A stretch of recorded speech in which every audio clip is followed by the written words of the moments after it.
Okay, I am going to call to order the July 13th, 2019 meeting of the East Amwell Township Committee. July 11th.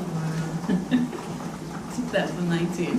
Why does this say July 13th Where? on the agenda? My bad. Okay, I go with what you tell me. July 11th, 2019 meeting of the East Amwell Township Committee. In compliance with the Open Publics Meeting Act, this is a regular scheduled meeting pursuant to the resolution adopted on January 2nd, 2019, with the meeting notice published in the Hunterdon County Democrat issue of January 10th, 2019. A copy of the agenda was forwarded to the Hunterdon County Democrat, Times of Trenton, Star Ledger, Courier News, posted on the bulletin board, and filed in the Township Clerk's office on July 8th, 2019. Okay, could we all stand to pledge allegiance to the flag? I pledge allegiance to the flag of the United States of America and to the republic for which it stands, one nation, under God, indivisible, with liberty and justice for all. Okay, I'd like to call for a resolution to go into executive session to discuss litigation and attorney advice. So moved. Can I have a second? Second. Okay, all in favor? Aye. Okay. Kat, can you close the door on your way out? Thank you.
We'll start in a minute. We're waiting for 2 members to return from the restroom. Yeah, you're on.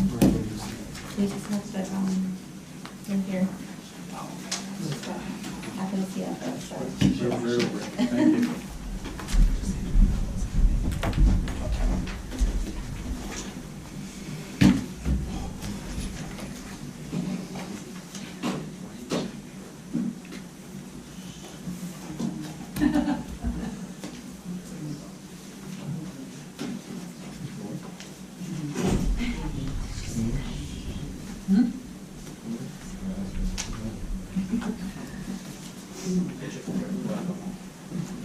That would be better.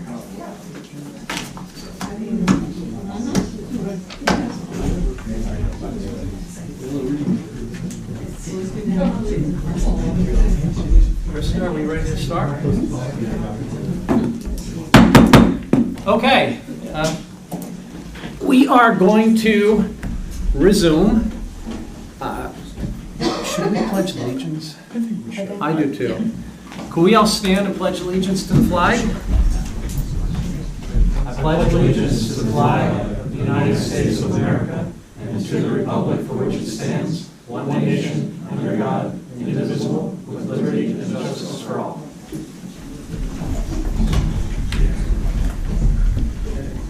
Good evening. Thank you, everybody, for coming. Sorry we're a little late getting started. We had an executive session before this meeting. It ran over a little bit because there are lots of interesting things going on in the township. I am very, very happy to see so many young people here with us tonight, and I'm looking forward to hearing what you have to say a little later on in the meeting. I am Rick Wolf. I'm the mayor. This is Tim Matthews, the deputy mayor. We have Kevin Ostrander. We have my friend Chris Sobieski, my friend Pete Miller. We have our clerk, Krista, our township attorney, Carl, and we have Margaret, our township CFO.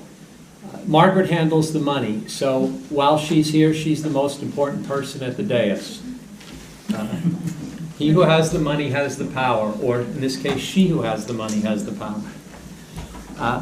Okay, we're going to go through a few rather mundane procedural things. Bear with us, we will get to you guys pretty soon. Go ahead, Krista. For agenda review, we're going to add under special discussion, replacing letter A, resolution in the matter of the application of the Township of East Amwell for a final judgment for our First Amendment to our settlement agreement.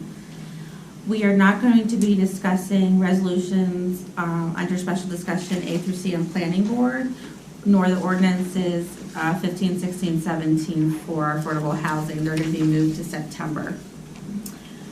Under introduction of ordinances, we're going to add ordinance number 1915, which is the amendment to our fences and walls ordinance.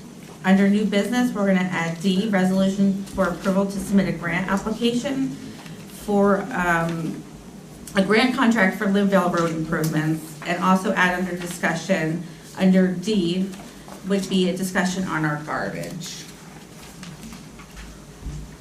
Also known as trash talking. Okay, so we go to announcements? Yes. All right.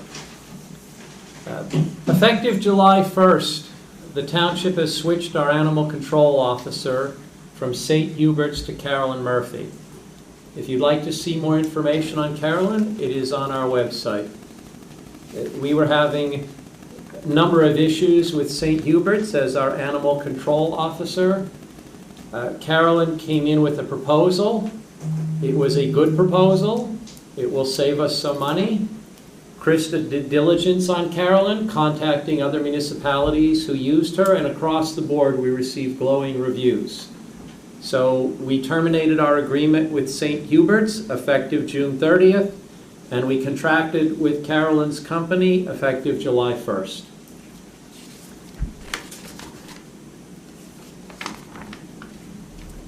Our Recreation Committee is going to be hosting a Friday night in the park at Clausen Park tomorrow from 5 p.m. till dusk. It is supposed to be a beautiful day tomorrow. Hopefully we will get a great turnout. It is a great time. It's a lot of fun. There's food, there's activities. It's a great way to meet your neighbors. The park is always really pretty because our DPW goes through and makes it look really nice. So it's a great evening, and I hope we get a really good attendance because our rec committee works really hard on that. The NJDOT is going to hold a public hearing here at our municipal building on Wednesday, July 24th from 6 to 8 p.m. to discuss the new bridge that they want to put over Route 79. Sorry, Route 179, thank you. I told you I forgot my reading glasses. Called the Backbrook Project.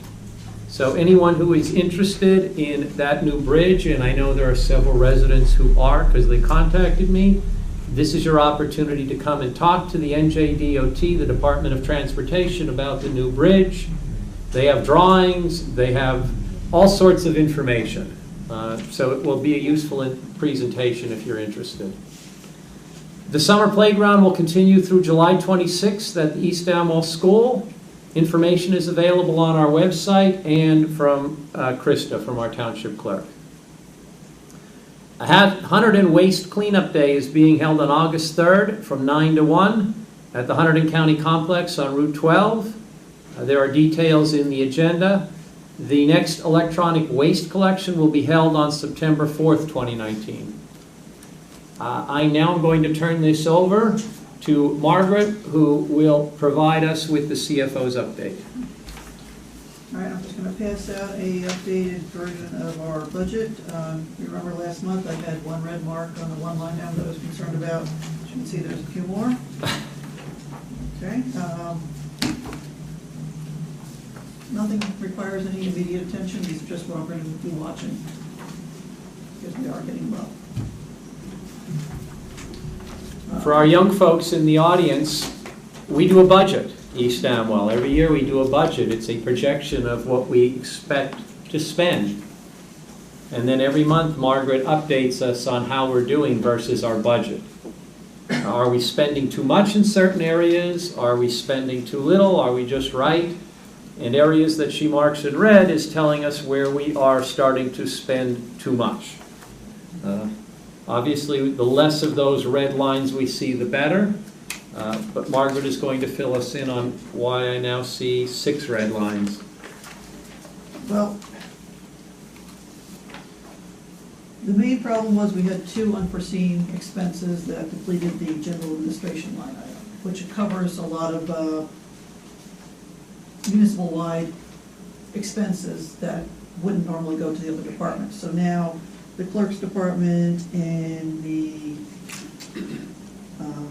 tax collector's department are in danger because they picked up some expenses that normally the administrative line would take. Like tax collector spent $900 on their postage to get the tax bills out, which normally would go into the other line. And her budget's pretty lean, so there's not a whole lot of extra money in there. So that's why these are like that. And the 2 expenditures, the unanticipated one was the mailing cost for The mailing cost. the ordinance? And then when we took over for West Amwell, the construction. Oh, right. That $5,000 that West Amwell charges us now to use their construction office, that never found its way to Margaret. So that never found its way into this budget when we did it. Margaret found out about it when she got a bill from West Amwell for $5,000. So that's We knew about it, but Margaret didn't know about it. And the budget was well enough that we could have sustained one of those, but having both of them hit, that was what. Right, that was $5,000, then the postage for the ordinance, for the golf course ordinance was another 52, 53? We put 5,500 in. 5,500. So we had 10,500 of unbudgeted expenditures, and that has now thrown some items into the red. Don't worry, East Amwell is not going bankrupt. We'll still be here tomorrow. We are putting in place some procedures to make sure that the second one doesn't happen again. We are putting in place procedures so that when contracts are entered into, Margaret gets a copy of them so she knows where money is supposed to be budgeted. That was just a hiccup. Hopefully one that won't happen again. Anything else? No, everything else is small. I mean, I highlighted buildings and grounds. While there's still a good amount of money in there, one little thing could deplete that, so I'm just highlighting that to figuring that that's probably gonna be the next place I'm gonna have little issues with. Well, we had an unexpected expenditure there for the radon. Yeah, she had about $3,000 for right. radon costs. Right, okay. So, Turns out that the basement in this building had a radon level above what's acceptable, so we had to do some remediation to get the radon level down to where it needs to be. And that was $3,000 we weren't expecting to have to spend. next thing I want to bring up is that the audit was completed. They've sent a report. You've all received the report, and we can show the public that we have no comments, which is what you want to see. So, But basically, for the young folks in the audience, a third party comes in and checks our books every year to make sure that everything is above board. It is a mandate by the state, and we had our books audited, and the auditors have given us no comments, which means they're happy with the way we're running the municipality from a financial perspective. okay, then we can move on to the public hearings. Okay? I have for adoption ordinance 1911, an ordinance to provide for the leveling and subgrade reconstruction of various township roads as general improvements for the township of East Amwell in the amount of $40,000. And we talked about, oh, go ahead, I'm sorry, Krista. Oh, go ahead. This legal notice was published in the Hunterdon County Democrat on June 20th, 2019, and it was posted and available to the public since introduction on June 13th, 2019. And this is just, as I said last month, allocating money for capital improvements on our roads. It's not targeted for any specific road. You had asked that last month, Chris. This is just the slush fund so we can continue to deal with drainage issues, et cetera. Motion to open to the public? So moved. Anyone, all in favor? Wait, Aye. wait a second. Aye. Wait a second. Oh, did you move it? You moved it, you Oh, I seconded. second, Yeah. okay. Uh, I second. Anyone from the public like to speak about ordinance 1911? Seeing none, can I have a motion to close? So moved. Second. All in favor? Aye. Aye. Any discussion at the dais on 1911? Can I have a motion to approve? So moved. Second. You do a roll call, Krista? Mr. Miller? Yes. Mr. Wolf? Yes. Mr. Matthews? Yes. Mr. Sobieski? Yes. And Mr. Ostrander? Yes. The adoption notice will be published in the July 18th, 2019 issue of the Hunterdon County Democrat. Okay, adoption of ordinance 1912, an ordinance to provide for the leveling, subgrade reconstruction, and surface treatment of various township roads as general improvements for the township of East Amwell in the amount of $135,000. Oh, go ahead. I'm always forgetting. This legal notice was published in the Hunterdon County Democrat on June 20th, 2019, and it was posted and available to the public since introduction on June 13th, 2019. We, and I'll bet you a lot of you young folks in the audience know our roads, some of them are pretty bad. You ride your bicycles, you run, you're going to see that. we have put in place a program to try to improve some of those roads. We are taking $135,000 out of our budget, and starting in August, we are going to chip seal a number of roads. Basically, we're going to go through and seal them with oil and chips. These are roads that have all little cracks in them. Our DPW went through and fixed the big cracks, and the oil and chips fill in the little cracks, so in the winter when water comes down and goes in, it doesn't go into those cracks, freeze, and blow open the roads. So we are looking to budget $135,000 for that program, which should start in August. Tim, did you want to say something about an observation you had today? We could either have that or during our discussion after the public. That's fine, okay. I'll move we open to the public. A second? Chris? Oh, yeah. Oh, so I thought you were seconding. Oh, no, I was asking for a Yeah, second. I'll second, yeah. I don't know if I can second. All in favor? Aye. Anyone from the public like to discuss ordinance 19-12? Seeing no one, motion to close? So moved. Second. All in favor? Aye. Any discussion at the dais? Sure, I'd like to just share an observation. So I rode down Woodsville Road, which is right off of Route 31 as you head south, and I noticed a lot of repair work that the DPW has done. And I took time to really take a look at that work, and it's amazing. So I'd encourage everyone who's interested in this chip seal program to take a ride down that road, because that's the level of prep work that our Department of Public Works has to do prior to doing the chip sealing. If we just did chip sealing on that road without any of the prep work, then we'll have a situation like we had a year ago with Van Loo's Road, where the chip seal after a month or so starts to crack and break. So we're doing this thing right. We're taking our time to do it right, and I think it's a good job. It's a good example. Right now, before it's chip sealed, it'd be a good thing for the public to see how much work the DPW staff is actually doing on these roads. Can I have a motion to approve? Oh, anybody else want to? Motion to approve 19-12? So moved. Second?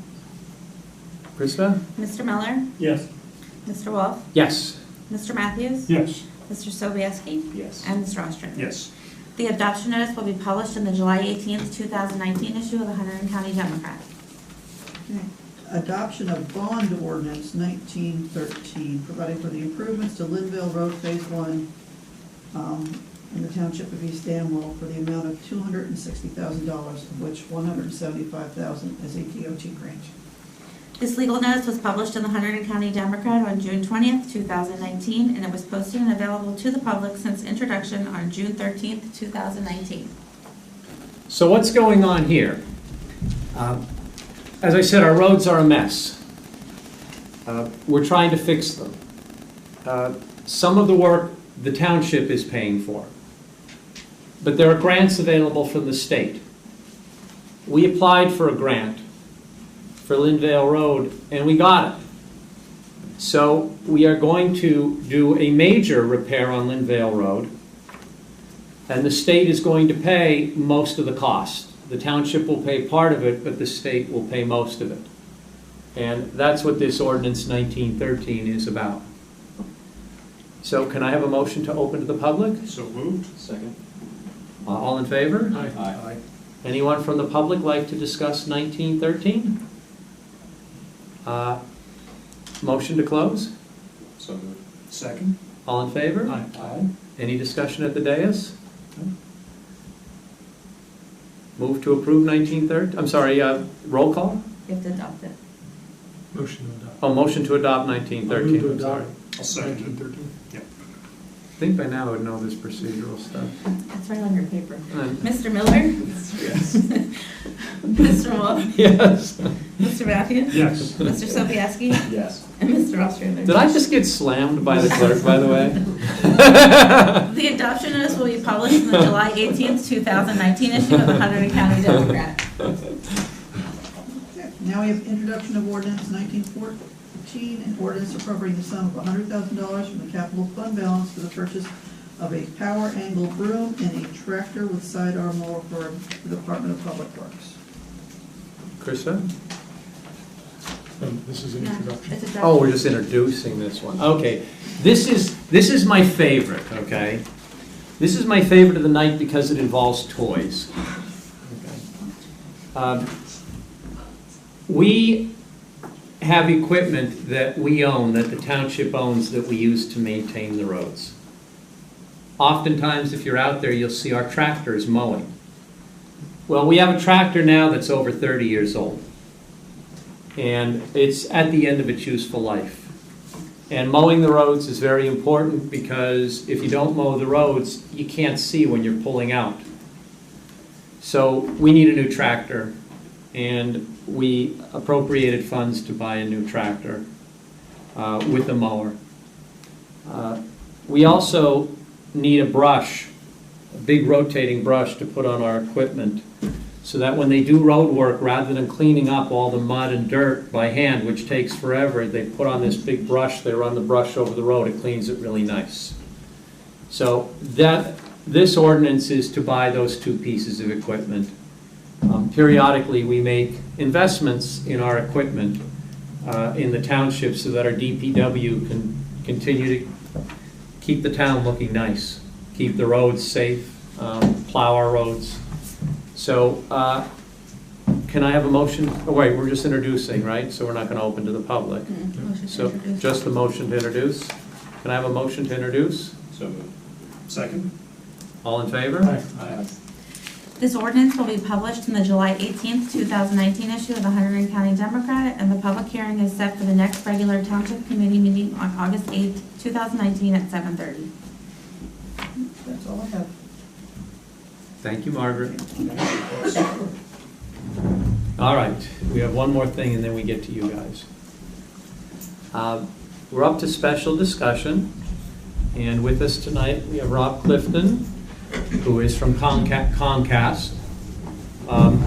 He's very important. You guys need to pay attention to him because he's the one who gives you your TV, okay? They want their internet. And more your than that. Internet access, that's what you want. Thank you, Mayor, members of the governing body. I have no formal report tonight. I just do want to leave some information. I'll leave it with the clerk. Comcast, once again, is rolling out as the school year is a little far off, but I won't be back until the fall. So we wanted to leave information for the school district, and they can follow up with me to get some additional information if they're inclined. Comcast, a program we started about 7 years ago called Internet Essentials, and this is internet service for $9.99 a month for students who qualify for the free and reduced school lunch program, and they can maintain this all through their academic career. What they do, it's very simple. They call the 1-800 number, they're approved, and we set up an installation, and it's for their home use because we know how important internet is now in the educational system. So what I want to do is leave this with the clerk. They can send that to the district, and if the district wants any additional information, they can contact me and we can go forward. With that, any questions you may have? I have a question. Yes. You may or may not be able to help me with this question. A resident sent me some pictures from the Ringo's Village of telephone poles that are essentially decapitated. In other words, they're no longer in the ground. They're tied by ropes to other poles.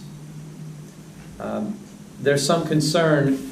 It's somewhat disconcerting to see telephone poles that have wires on them but are not attached to the ground, but are rather sister to other poles by rope.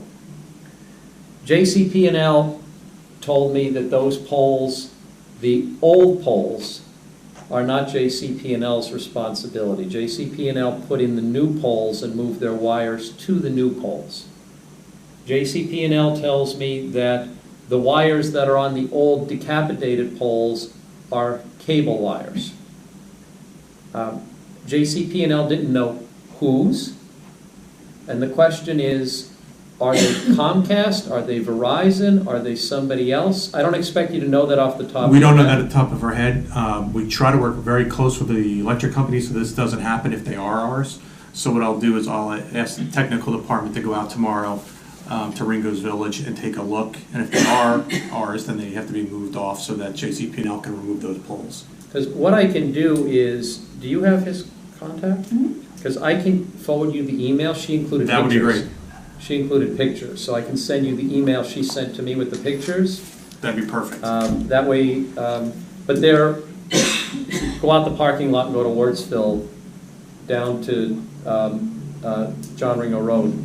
They're right there, basically. They're right there in town center. There are Yeah, 2 or 3 of them. If you send me that information tomorrow, I'll have somebody out there to I mean, make sure. it's been that way for months, so you don't have to pull guys off of jobs, but if in the near future you could get somebody No, out there well, to take a look at it. if there's an issue and there's been a breakdown between us and the electric company to get this taken care of, we want to get it taken care of. That'd be great. Absolutely. That'd be great. And if it's not yours and you know who's it. We'll let you know. Okay, because I'd like to get this taken care of. It is disconcerting to see those poles just system Yeah, with ropes. it would either be the phone company or us. We're the lower ones on the pole because Okay. there's no power running through us, so we're the safest on the line. But if they've already moved theirs and they were scheduled to, all the other utilities were scheduled to be off those older poles so that the poles could come down, we'll make sure we take care of that. Because if they're what the ours. fellow from JCP&L told me was the last person to remove their wires has to remove the pole. No, we don't own the poles. That's the problem. Well, that's what he said to me was, whoever takes their wires off last has to remove that piece that's dangling. I've never heard that before. We always work close with the utilities, with the electric and the phone company. They let us know when they're putting up new poles. We come and move our lines, and then the owners of the poles remove the poles. Okay. So we'll All right. let's get through the first step of find out whose lines they are. That'd be great. All I'd right. really appreciate that. Yeah, Because absolutely. otherwise I'm left trying to call just 1-800 numbers that are made Yeah. for general consumers, and that's gonna take me into a black And hole. again, if there's any other issues like that, any constituents calls, you see something, have the clerk just contact me if you think it might be cable related. Perfect. And we'll get on it. Perfect. Thank you. Yeah, absolutely. Rob, I have my annual request. Football season's coming. Yes. Philadelphia Eagles Well, are not in the viewing area Correct. of us. So when I watch it, I have to go to channel 16, which is a non-HD channel. Oh my God! And Oh, well, I mean, this is the Super Bowl. a non-HD channel? Super Bowl champion Philadelphia Eagles. So is there any way that you guys could reprogram to at least move it to an HD spectrum? I will put in a request. I can't promise you anything. Again, based on the map, you guys fall into the New York viewing area. I know, Um, but it sickens me to have to watch but Giants. and what is the call letters for 16? Is that like PHL? I think or- it's Fox Philadelphia. Fox I think it's Philly. Fox Philly. Okay. All right. Let me make that request. Are any of you young folks Philadelphia Eagles fans? Come on, guys. All right, so you got some youth in the audience who are standing behind Tim on this one, okay? Yeah, but they're watching it on a. They want their screen. HD. They don't know anything but HD. I remember the days of 5 channels and no remote control. Yeah, I'll look at that and get you an answer one way or another. Perfect. Thank you. Thank you. Any other questions? Matt, from the public? Anyone in the public have questions for Comcast? Thank you. Thank you, Mayor. Have a great night. I need to make a note to send him that email. I'll get the contact information from you. All right, now we are up to the event of the evening. I will preface it a little bit and then I will bring you guys up. An email was forwarded to me from our clerk, from a young resident of the township, discussing some very interesting issues regarding Clausen Park and recreation facilities at Clausen Park. The email was well written, it was very detailed, it definitely got my attention. So we began investigating to find out who this person was. We found the person and wrangled the person and friends to come and talk to us tonight about what they would like to see done in Clausen Park. So why don't you guys come up to the table? There's a microphone. You can all come up. Some of you could you can pull chairs and sit around the table. Come on up, everybody. Come on up. There's plenty of room. Guys and gals. Don't be shy. And you're all on live streaming, by the way. So That's right. So you're memorialized forever. this is your moment to be proud.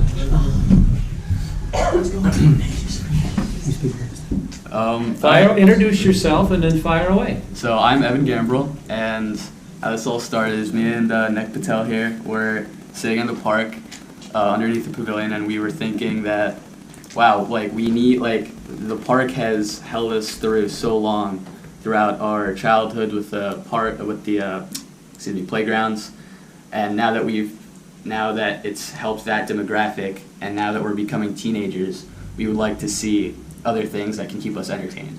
And so we sat here and we composed this email. And so a big thing that it revolved around was, with soccer being a fairly common sport in the area, at least to us it is, we thought it'd be nice to see a soccer goal there, just so that us and a couple friends bring a ball, hang out, have a good time. And so with this, I understand that you probably don't want a lot of sports teams coming to the park due to the municipal field, and that you can have games here and such, which is why we wrote that one goal would just be enough for us, just to have fun, mess around. And then our second point was, as we're coming up with things to do, we said volleyball net. And so we imagine these two going behind the bocce ball court and the backstop that's behind that little pavement circle. And so it's much the same with the soccer nets. It's just something to do. Don't need a lot of equipment, just a ball. Come, bring your friends, hang out, and lets us active. We're out of the house, not in front of the screen all day.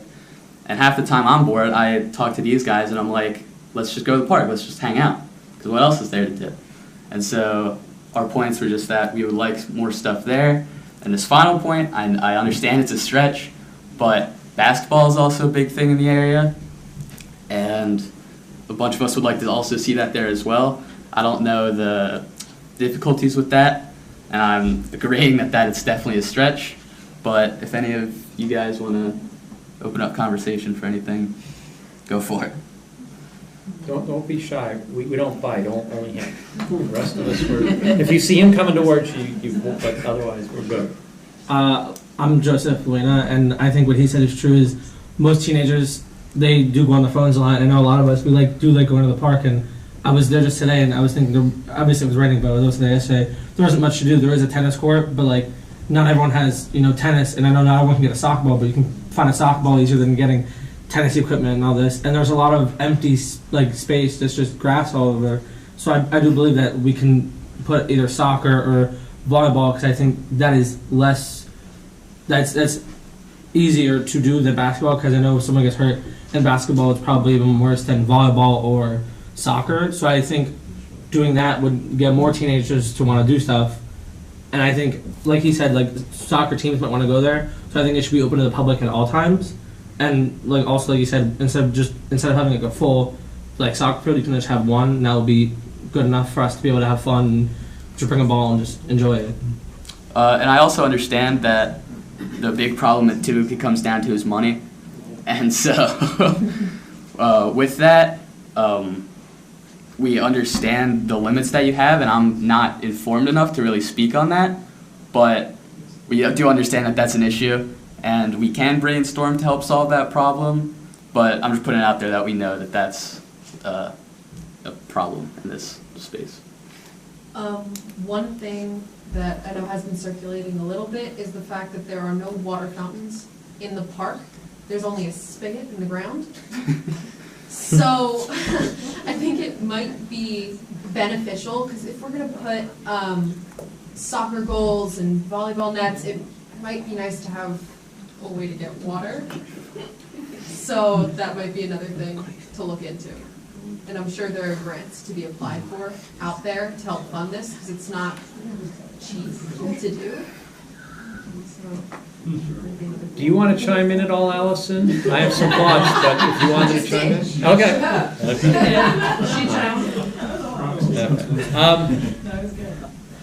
Look, I can't tell you how much I appreciate this input. I really do. I think we all appreciate the fact that you guys thought this through, you came here. Let me share some thoughts with you. The basketball court, which is the most expensive of everything you discussed, we've been having discussions for the last few months about trying to come up with the money to tear out the existing tennis court, which is self-destructing because it was installed incorrectly. So it's literally crumbling. Tear that out and put in a multi-use facility.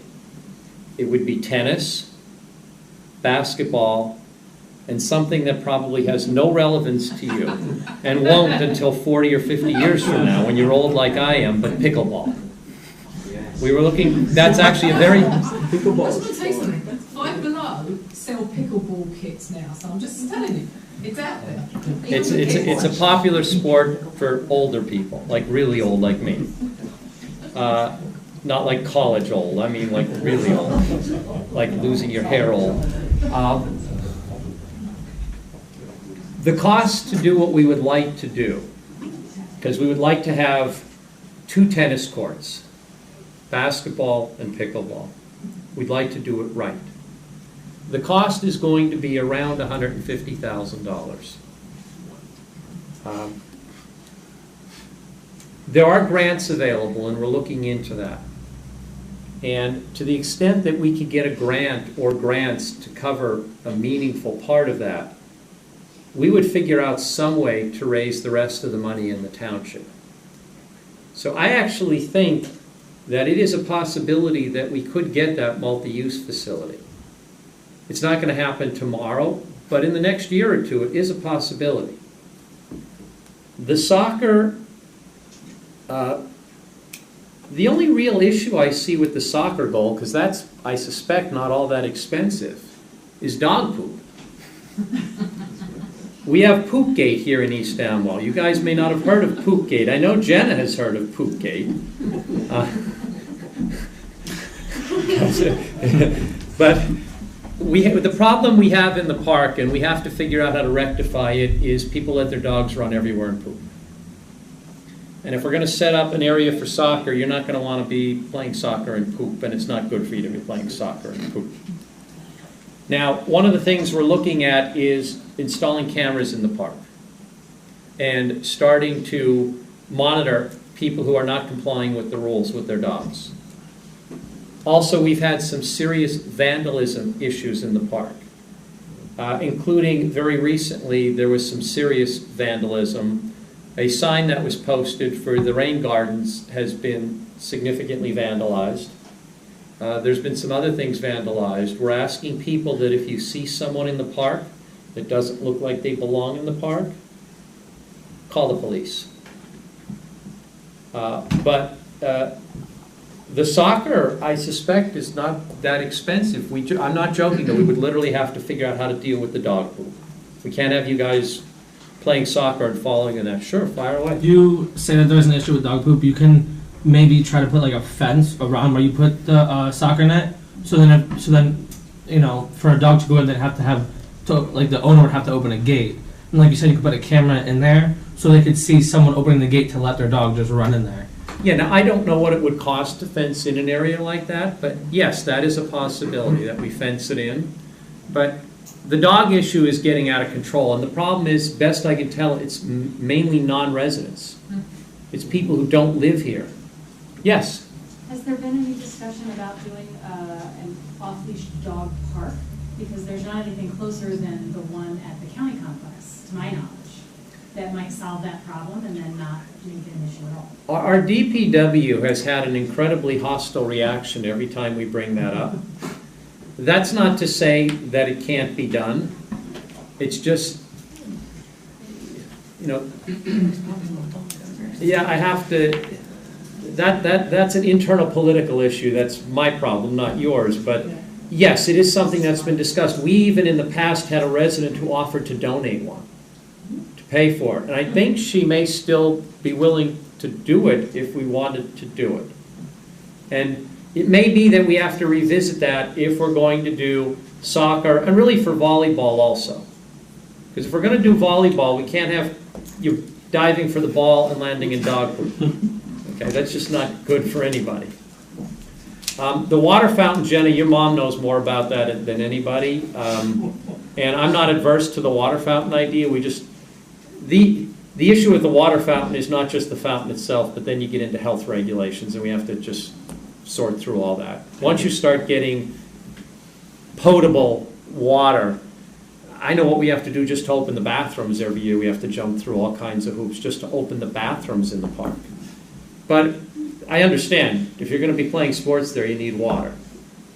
But look, my own view on this, and this comes pretty much from my personal experience, you guys have a lot of energy.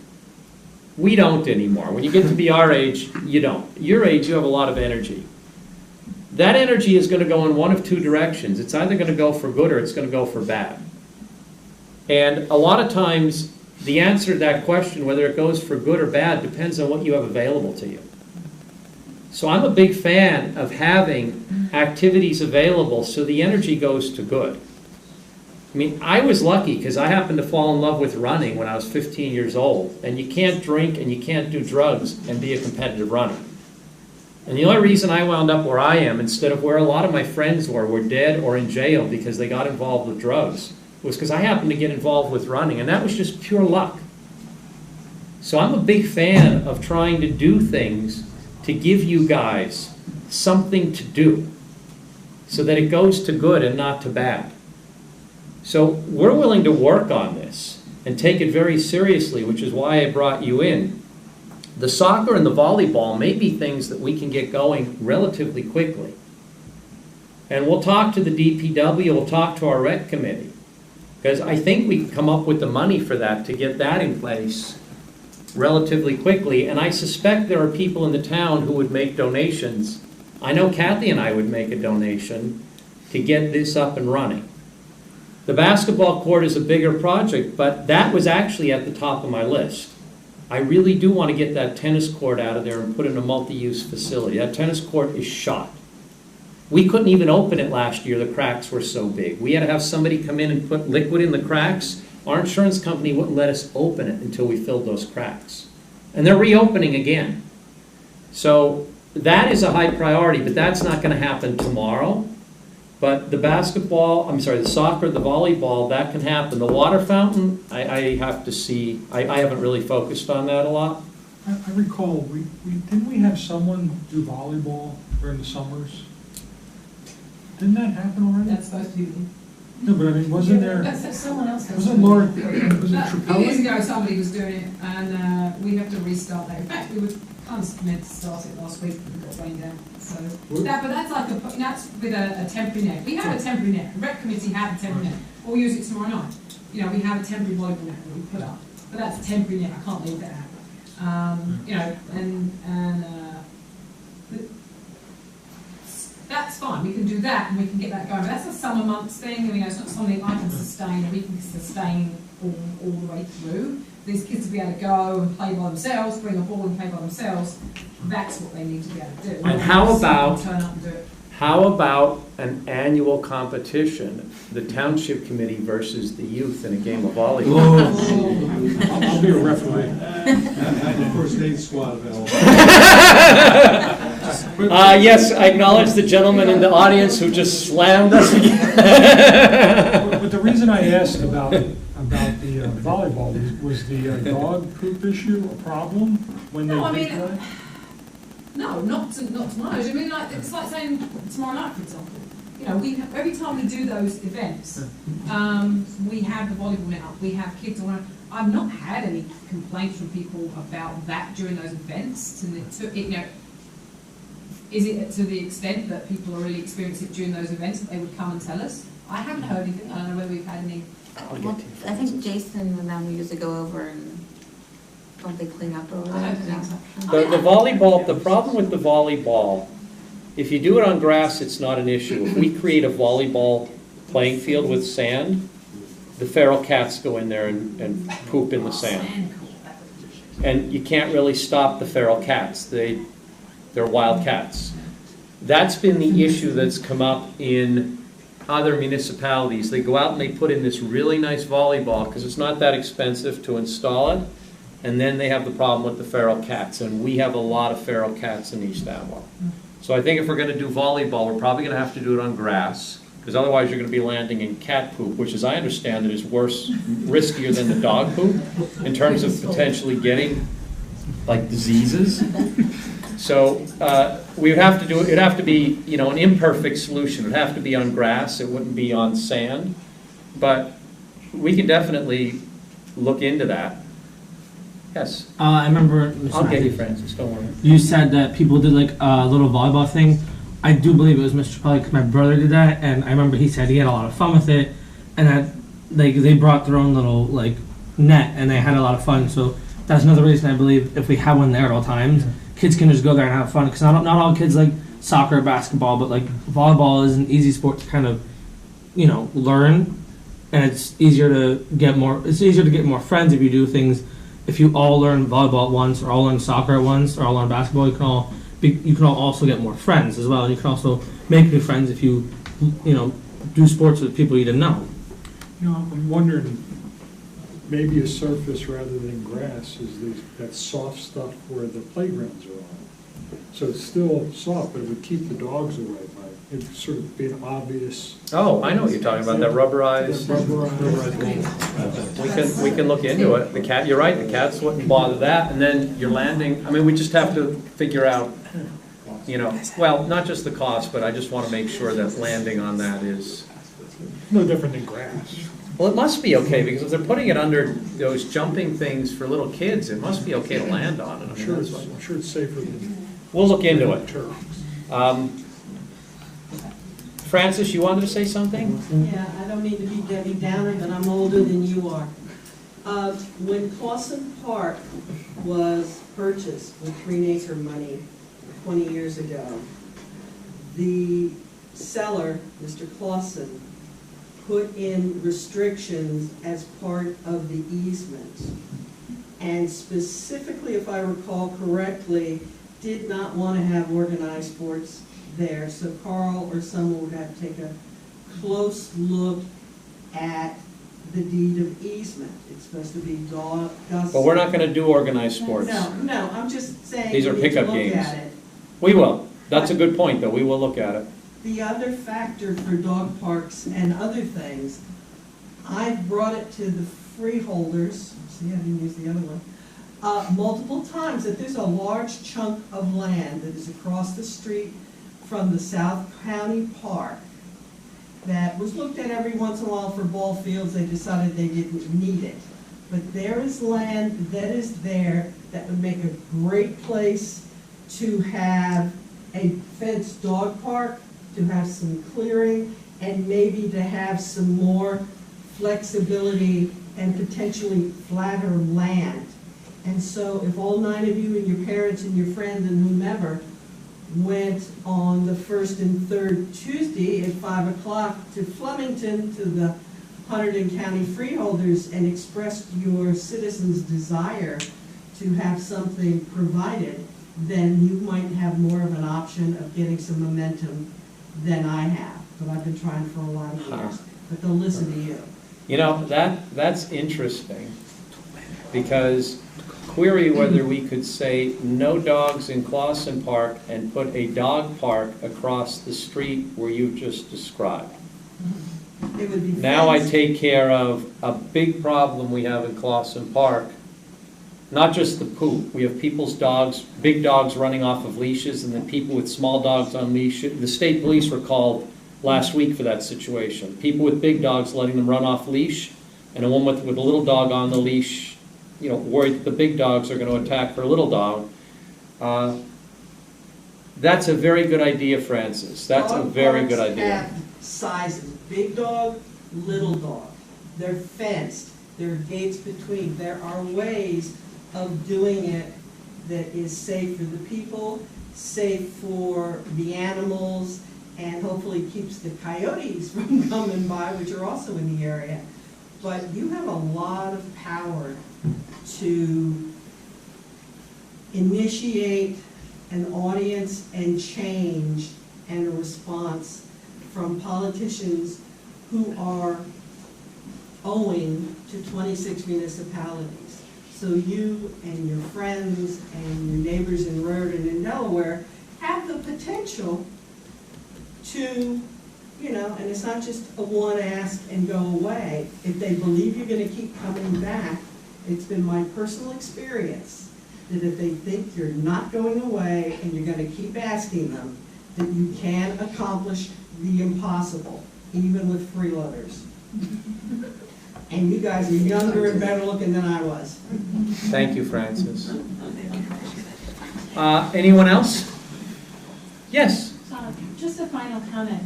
From talking to the kids and knowing what they're interested in, I would like to encourage the decision-making to not overflow into, oh, we can get this kind of, service. That all they want are a couple of things. They would love it if the sooner the better, the simpler the better.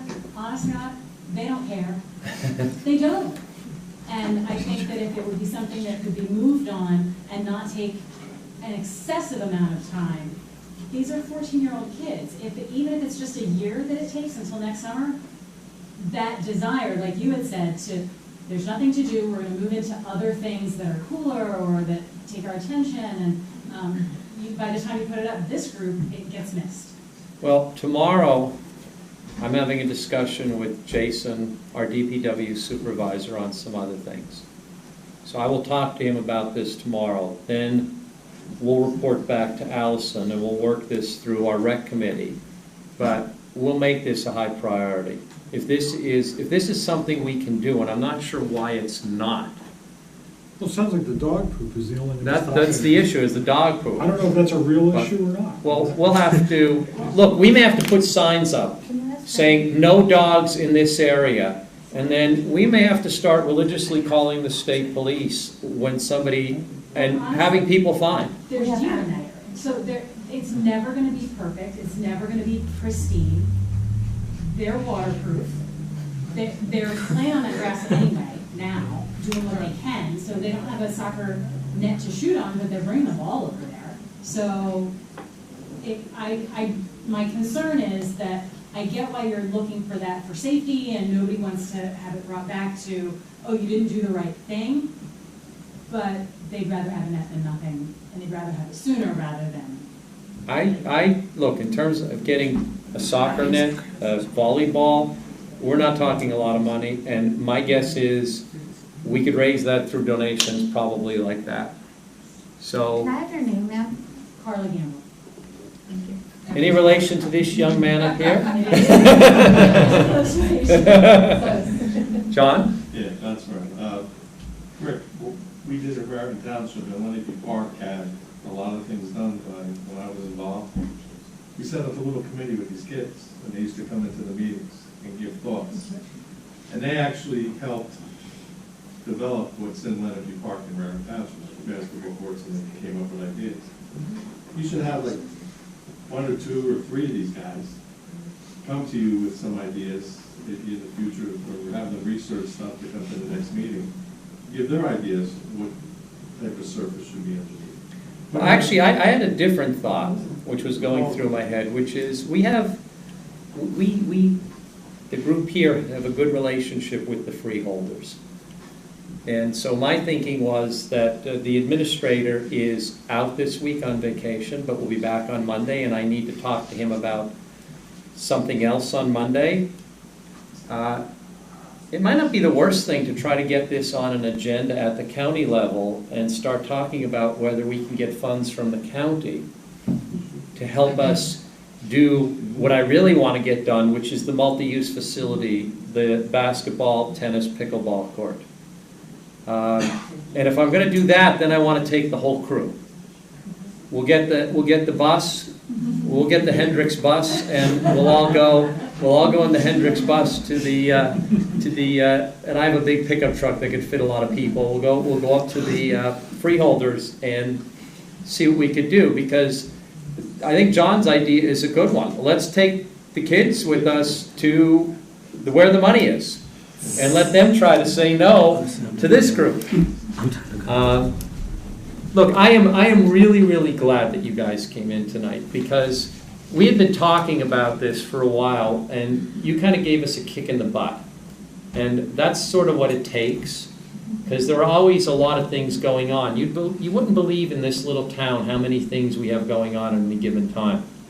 It's actually not as easy as you would think to run a town like this. There's a lot going on. And so we have to prioritize things, and sometimes it takes something like this to kick something up the priority list. So I'm really, really glad that you guys came in.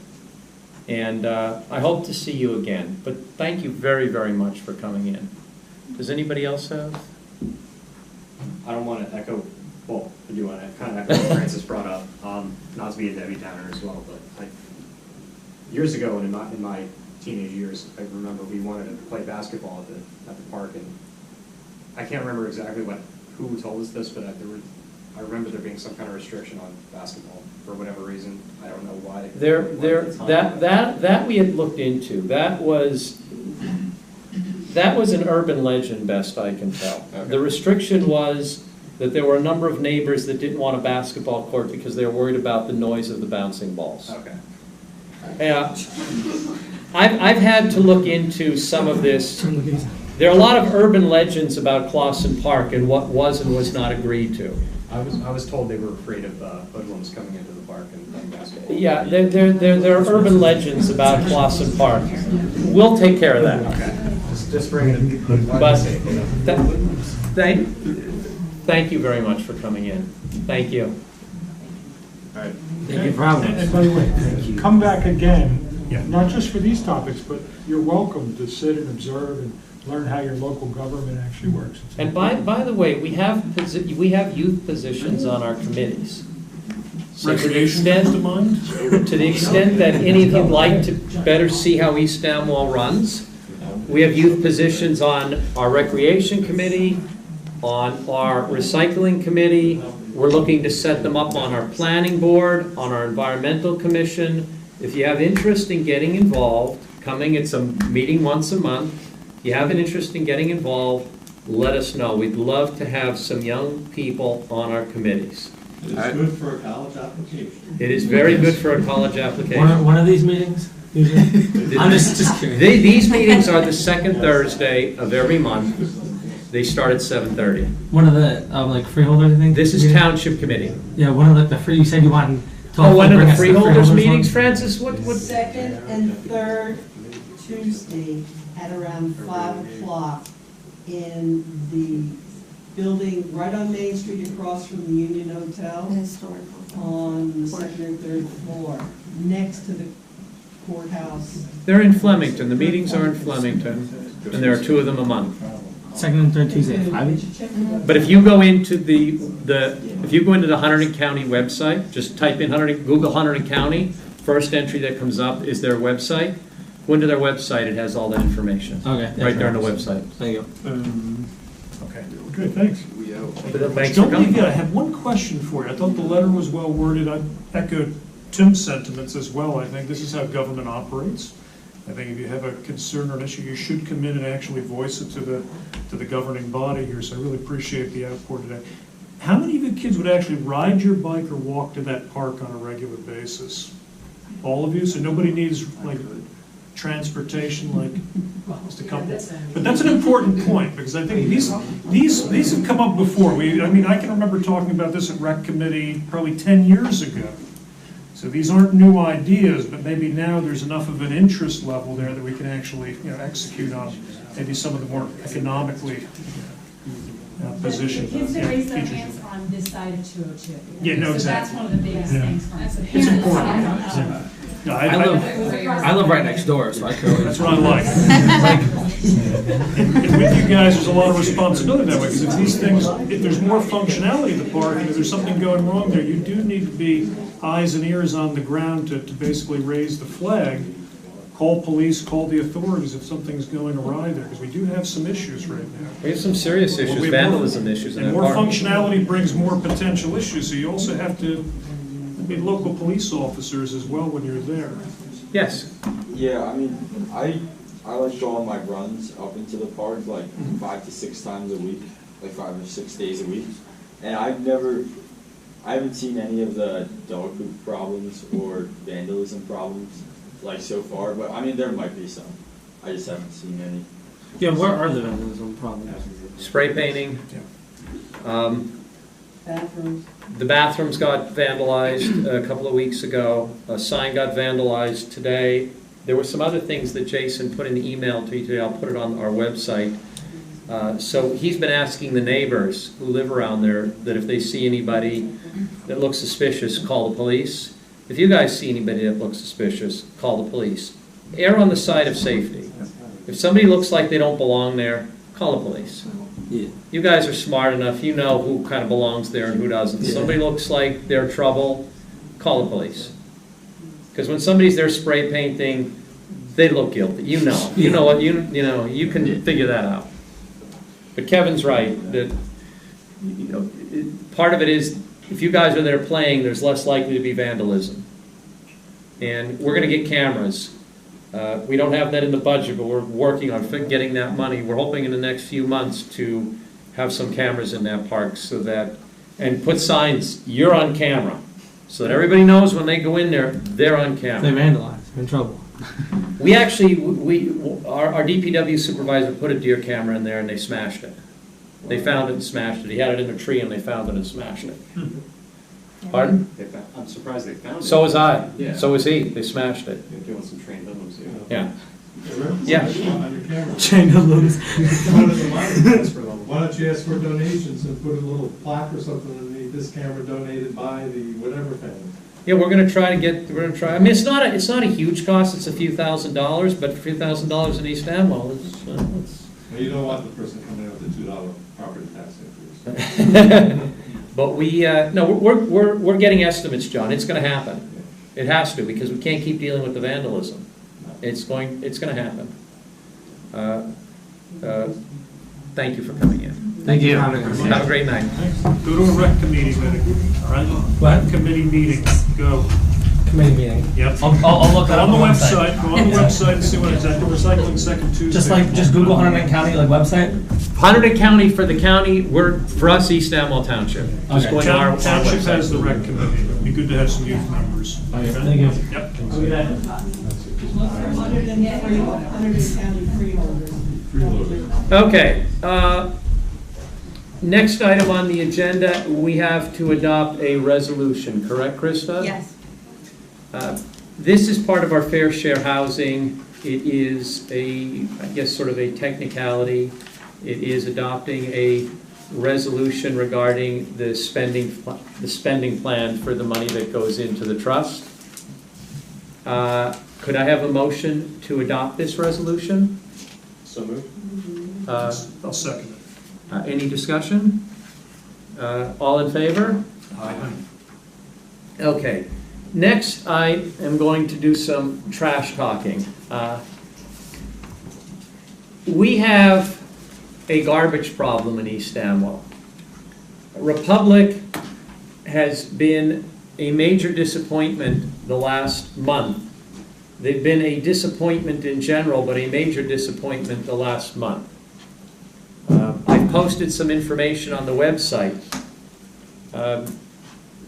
Republic largely has a monopoly now because there was a second option available, Premier, and as I understand it, Premier was significantly less expensive than Republic. Well, Republic bought Premier. However, when Republic bought Premier, Republic never got all of Premier's customer list, which means Republic now is trying to figure out the customers that it now needs to serve. So part of the problem is Republic doesn't know who all of its customers are because it doesn't have a complete customer list from Premier. My understanding is that the trucks that Republic acquired from Premier are older than I am and a lot less useful. The drivers, many of them, I was told most of them, did not meet Republic standards, so Republic has to go out and hire. None of that, though, really justifies Republic's behavior. They haven't been responsive. Stuff has been sitting out there even for historic Republic customers for weeks. So I talked to the county. The county actually sent me to the state DEP. I know, I was perplexed too, because I was a bit taken aback that the state DEP would be involved with this at all, but I spoke late this afternoon with a woman at the state DEP who's overseeing this, and the DEP is about to take an enforcement action against Republic. The DEP told me that they have received dozens and dozens of complaints in the last few weeks about Republic, that they've reached out to Republic for a response, and Republic has blown them off, which is really dumb and really arrogant. So the DEP is looking to start an enforcement action. I said to the woman at the DEP, who really seemed to be focused on this and trying to be helpful, there are two problems with Republic. One is the problem that they're getting all the complaints on, the pickup, or the lack thereof. The other, and I'm hoping to get some input from the residents so I could send concrete information to the DEP, is Republic has a pricing schedule that seems to make no sense. I'll give you an example. A resident sent me an email saying she's paying $270 a quarter for a 32-gallon can. She told me she is an historic Republic customer. Kathy and I, for a 94-gallon can, which is 3 times the size, are paying $176 a quarter, or $100 less for a can that's 3 times the size. So I started asking around, and other people were telling me, yeah, they've noticed the same thing. Their neighbor is paying a very different price for the same service. So I said to the woman at the DEP, there's a pricing issue here. And I also said to her, there's a monopoly. Because as a practical matter, now Republic's the only game in town. There is another service, Cortese. But as I understand it, they're small. Nobody really knows if they could handle a lot of residents in East Amwell. So I said to the DEP, we're dealing with a monopoly issue here. Republic could raise its prices, could do whatever it wants. We don't have any choice. And I said, do you have any control over that? And she said, yes. And I said to her, well, I'll try to get you some information from the residents. I'll reach out and get as many people to send me what their bill is and the size of their can, their trash can, to be clear. Okay? My wife said to me, Kathy said, make sure you say trash can, not can. So there's no confusion as to what you're asking. So I will ask for the size of the trash can and what they pay per quarter, and I will get this information to the DEP. Rick, let me share with you my experience just today. I called them today. Okay. My bill went from $222 to $260. That's $40, $38. That was the increase between quarters. So I called them today. I got a gal in Indiana who said, oh, we're running a promotion. And I said, oh, what's that? She said, I'll lower it to $97.16 a quarter. And I said, okay, so what's the promotion? What do I have to do? And she said, nothing. Your price is now $97.16. You called? Yeah, I called it. You're lucky day. Okay, Kat, you know what we're doing tomorrow morning, right? I also called Cortese, and they only handle this side to it too. They don't go up into the mountain at all yet. They're exploring whether or not they're interested. And I encouraged them to, I said you have customers here who would love to have you. So maybe we'll get some movement there. But it's fascinating to me that I've never in my life actually just called someone and they dropped their price so significantly without even a threat. Well, look, what I want to do is reach out to the mayors of the surrounding towns, because as I understand it, West Amwell's having the same problem. If East and West are, I'm sure Delaware is. If I can get 3 or 4 mayors fired up on this, we go back to Republic and we say, Republic, you get somebody here to meet with us. And if you're not willing to get somebody here to meet with us, we're calling Cortese, and we're gonna offer Cortese hundreds or maybe several thousand customers. They'll come here for that. They'll come here for a few thousand customers. So you wanna play hardball, you wanna blow us off, that's fine. We're gonna go somewhere else, but 3 or 4 towns, we can move a lot of people. So this isn't over. The pricing, to me, is ridiculous. It has no rationality to me. I don't know if it's random, I don't know if it's some sort of game they're playing, but it's ridiculous. And we have a lot of people in East Amwell that are on fixed incomes. And knocking $50, $60, $70 a quarter off the bill, that's huge. That's huge for some people.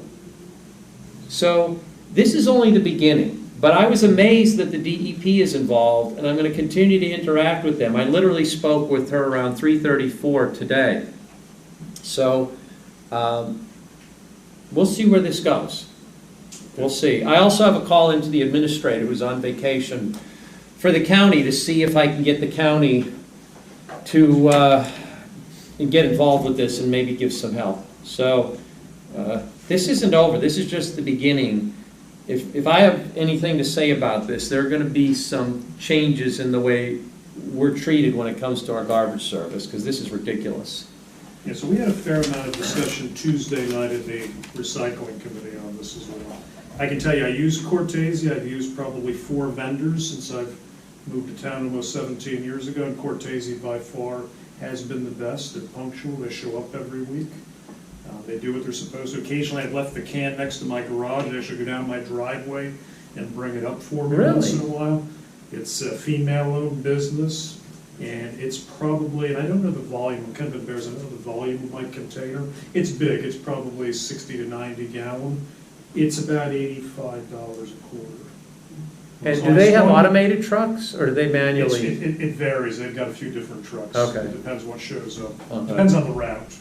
They don't cover the entire town. Tim is right. I mean, we found out that they were covering us. We live on County Road. We live on Old York. My guess is as business grows, there's new opportunity. They'll expand. I've used roll-offs with them. We're even going to consider, I think, on recycling committee, seeing if we can get them to come in for the next service contract, because, you know, with the current providers also missed on the roll-offs back in May. We didn't have anything for recycling day, which was unfortunate. So my advice to people is really shop it around. I mean, Tim raises a good point. You call up and complain and you get a massive discount. And there's no standard, you know, practice in pricing with these folks. Are all over the map. Cortese is very structured that way. It's been a good service. I'm just giving a plug because I've used them for 3 years and they have been absolutely flawless. Do they do recycling too? Yes, every 2 weeks for recycling, garbage pickup every week. That's what we get with the public, every 2 weeks It's recycling. very well priced and they're actually exceptional in every way. Now, your recycling, do you have to put it in plastic bags in the No. can? Okay, Commingled. good, Throw it all in perfect, one because I don't container. want to put it in plastic No, bags in the nothing can. like that. Okay. And Rick, just as an anecdotal thing, so I've had Republic all this time. And there was a period where they started billing every 2 months, bi-monthly, and that changed a lot of their numbers, and then they went to quarterly. So I'm just wondering if they're playing games. That's a gimmick. Yeah, it's a Yeah. gimmick in terms of getting you used to certain numbers. It's like a smaller number you're paying. I don't Yeah. know. Cheap. All right, well, we're gonna, you wanted to say something? Yeah, just a comment that I have seen a few posts on Facebook that there's definitely a lot of people within Flemington area also being affected by this. Not got non-pickup. It's definitely wider than us. It's all over. The other thing I did see a comment about today was that there's Cortese and there's another small company called LMR. I don't know who they are, I don't know what it stands for, but there's a small company called LMR. Both of them, according to this person that commented, both of them are receiving an enormous amount of switchovers from the public customers. That Oh, wait, you stupid piece of shit. They don't like me, what can I say? they're receiving an awful amount, a huge amount of calls. So this particular person was saying that the Cortese, I think, are they're just receiving a lot of switches from the public. So Well, the county sent me a list of all of the waste haulers that do business in the county. Now, that's not to say that they'll come to East Amwell, but she asked me if I wanted the list, and I said, sure. So I have that too. There are a lot of names on there that mean nothing to me, which may mean they don't come to this neck of the woods. But like I said, this isn't over. We're gonna see some meaningful change here, and people's costs for waste are going to go down. Republic's gonna rue the day that they behaved so badly, because there's gonna be a change here. Okay. We don't have any standing committee reports, so let's go to approval of the minutes. I wanted to get current on the minutes. We were a little bit behind, and that's always an issue. So I sent Krista comments on the May 5th regular minutes, the June 13th regular minutes, the June 13th executive minutes. I thought all three were well done. My comments were relatively insignificant, and they were on the Google Drive. Can I have a motion to approve the May 5th, 2019 regular minutes? So moved. Second. Anybody have any comments? All in favor? Aye. Could I have a motion to approve the June 13th, 2019 regular minutes? So moved. Second. Any comments? All in favor? Aye. Can I have a motion to approve the June 13th, 2019 executive session minutes? So moved. Second. Any comments? If they're substantive, we have to do it in an executive There's some, session. I don't recall, I'll have to revisit them. There was something I saw that I wanted to bring to Krista's attention on the executive, so, Let's table it. Let's hold it. yeah, Okay. I don't have a copy of them. Okay. It's not critical to me to get the executive session because those aren't released publicly anyway, so I'm fine deferring that till next month. Okay. We are now going to open to the public. It says comments pertaining to topics not on tonight's agenda, but we open it up for any comments you may have. We limit the first session to 10 minutes per person. So can I have a motion to open to the public? So moved. Second. All in favor? Aye. We are open to the public. Anyone like to come forward? John? How are you? Oh, I'm peachy. John Sarampa, 111 John Ringo Road. First thing, I'll start off on a positive note. You talked about Carolyn Murphy, your animal control person. 2 weeks ago, Pauline and I were on vacation. We were way out of town, and my son, Robert, was at home on a Friday night watching our dogs and taking care of our animals. And one of our dogs got away. And I told them where to go take a look, which was down the road on John Ringo Road, and they found him at 204 John Ringo Road across the highway from me. Why I'm bringing that up is that on July 3rd, I was home. Carolyn Murphy came to the door because the people on 204 John Ringo Road, they knew that the dog belonged to me, and my son Rob doesn't look as handsome as I do, so they decided that, you know, they were afraid that somebody else got the dog, and they called Carolyn. And Carolyn came over to investigate to make sure that my dog was returned to the proper owner. So I just wanted to say to you guys, I think you made a good choice on who you hired. Thank you. Okay? That was 2 days after she started. So it was around 5 o'clock at night on that Wednesday, on the 3rd, July 3rd, before the 4th of July. Thank you for the feedback. Okay? Now we'll get to the other issue. The East Amwell Historical Society was formatted in 2010 and is a nonprofit organization, as you know. It was started with various amount of, like 3 or 4 people. Frances Gavigan, she's not here because she's taking the phone call, but she could probably enumerate who else was on it. And they had contacted Pauline, because Frances knew that I was an accountant, to be treasurer of the East Amwell Historical Society. So they decided that that would be a good idea, and they started a dues program. I'm just giving you history because I'm going to lead up to something here.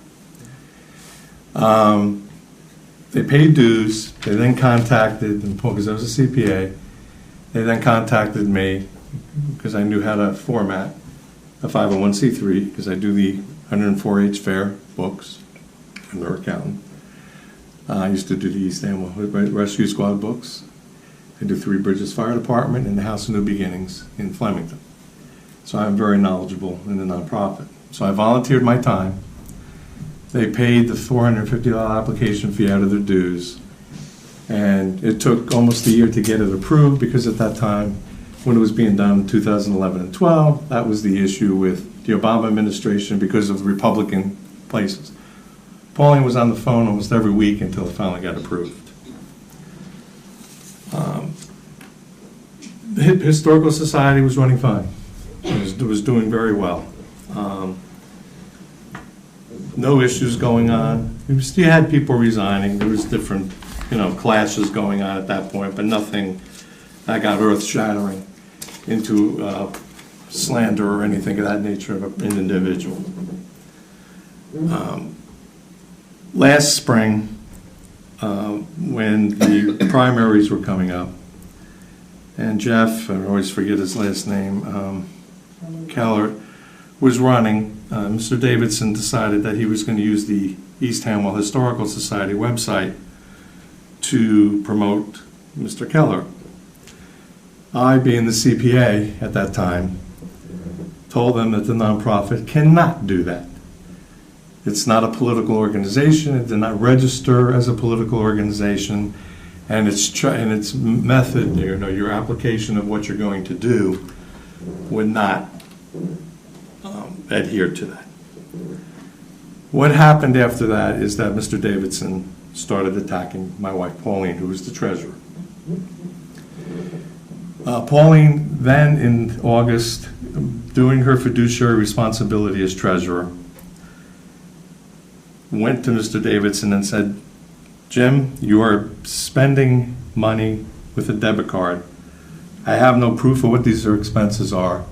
This is public money. We have to adhere to the rules of the nonprofit. We have to adhere to what the law is."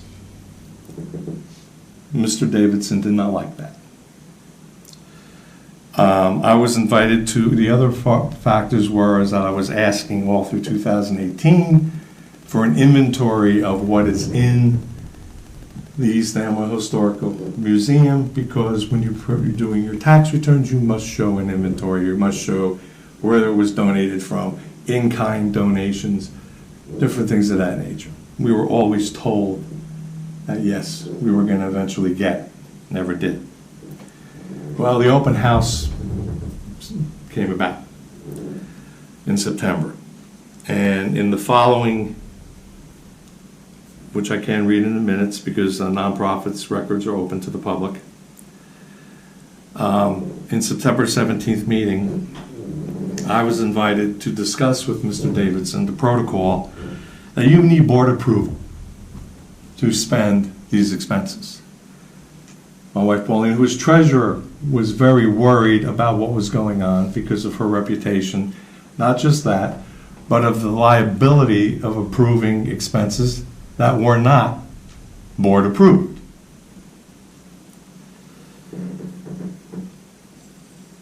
When I was there, I'm going to tell you what I said to him. I said to them that I noted that we're 501c3 organizations. It was September 17, 2018. Our records are open to the public and must be presented when requested. I also discussed the reporting retention requirements and emphasized the importance of establishing and following financial procedures and stringent record keeping. I also noted we need to have a complete inventory of the contents of the house and the preference. Jim said he has this document and will send it to me. Never received it. We also need this inventory to support our insurance. God forbid the house gets burnt down. What's in the house to get reimbursed for? Also stated the audit committee should perform an audit and prepare to keep as part of the society records, which Frances was part of the audit committee. I don't know if she's back or not, but okay, she can read that. I also noted that the bank balance in 2017 at this time was $23,000, and that the current balance is $11,000, and by March of 2019, you would be out of money. Why I am saying this to everyone here is also to, at that time, I had talked to Rick in the past too about some things. He always said, where's the strategic plan? Well, John Allen was going to give a strategic plan at that meeting. He had one of those handwritten things and had it very well done. And Jim would not let him present. The September 26th meeting, okay, as a follow-up. Fighting started at this time because Jim didn't like that he was being questioned of his authority by me as a CPA, who, by the way, volunteered his time, never received a dime in the 7 years I did the tax returns, even though I've been recently declared that I received a benefit from it. If that's the case, I sure to hell want to know where it's buried. I'm just very upset what's going on. I'm going to get there, so just give me a time, even if I go over to 10 minutes, a little bit. In October 17th meeting, we had a mass resignation because of the way things were being run at the house. Jim's a dictator. I'll put that on record. If Jim doesn't like what's going on, Jim will not approve it. You're not allowed to call a meeting. Well, backtrack September 17th meeting. Pauline wanted to call it because she was afraid of all these expenditure problems. He was denying. You can't call a meeting. I do the agenda. And plus on this, the minutes get sent to him, which is against non-proper rules, not to the board. He gets to review it first and make changes before it goes to the board. October 17, 2018. John Allen resigns as vice president because of the issue in September. Pauline resigned as treasurer. I like this one. Kathy Wolf has not resigned as secretary. That's pretty good. Mary Van Horn resigned, but then rescinded her resignation. And Dave Harding, who was shunned by Mr. Davidson, who did a lot of the grant writing and never got any credit for it, resigned as member of the board beginning of December. What I'm leading up to here is that I was prepared to do the tax return for 2018. I was then told that I resigned as being the CPA, which was totally not true. I was fired by the board in April of this year. But as my fiduciary responsibility, I still filed their 1099s, filed an extension, made sure that none of this would go ahead, because this is a great, great thing for the town, is this Glosson House. As Pauline was on the Preservation Board and the Historical Society combined for 19 years. I'm just going to tell you, she's still to this day devastated over it. Some nights she still can't sleep because of her reputation and the back talk that has been happening in that Historical Society who is using township property. I received on June 10th, well, first going back to April, Mary Van Horn emailed me and said, the new accountant, which I'm not going to mention her name because I have professional ethics. The CPA, I met her at her house. I asked her what documents she would need. She indicated the documents I would need. I met her at her house and I dropped it off. On June 10th, and I asked, oh, by the way, and I said to the CPA, the other CPA, if there's any other documents you need, please give me a call. Never heard, so I figured it's fine. She got copies of the tax returns. She got a copy of the QuickBooks flash drive. Everything's good to go. And again, I didn't resign. I was fired. Let's make that clear. No matter if Mr. Davidson's told you that or not, that's not the truth. And my wife's only resigned as treasurer on the board and not on the board, but even though she's been kept out of the loop on emails and been slammed and slandered all the way through. June 10th, I get a letter from an attorney in Flemington. I'm going to say it, Jennifer Hedrick.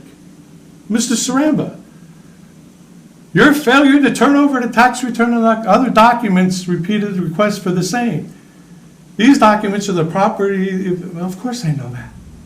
I've done nonprofits for 25 years, okay? My clients are requesting the hard copies, tax returns, any backup. The one that I got really upset with, balance sheet stuff, that was all given. Mrs. Saramba has the information to access the PayPal account. East Amwell Store has requested numerous times that she meet with Paul Sturgill, which she met with him twice, to facilitate the transfer of these funds to a new account. Please contact within 10 days to set up the transfer. Well, first of all, Pauline gave him the passwords. First of all, Pauline turned over everything that had to do with the treasury. She removed herself from the accounts. That, to me, was indicating, in a roundabout way, that my wife was stealing. Why am I bringing this to the committee? Mr. Davidson has virtually destroyed the Historical Society. He slanders people. He goes behind people's backs like me. From what I understand, what I had done also too, just to backtrack, is I gave this letter to the compliance officer of the Historical Society, who they have, who is Richard Catanacci, who made a big donation to the Historical Society. You know, it was a client of mine. Yes, I'm going to put that there. There's no conflict. He was a client. I'm not a friend of his.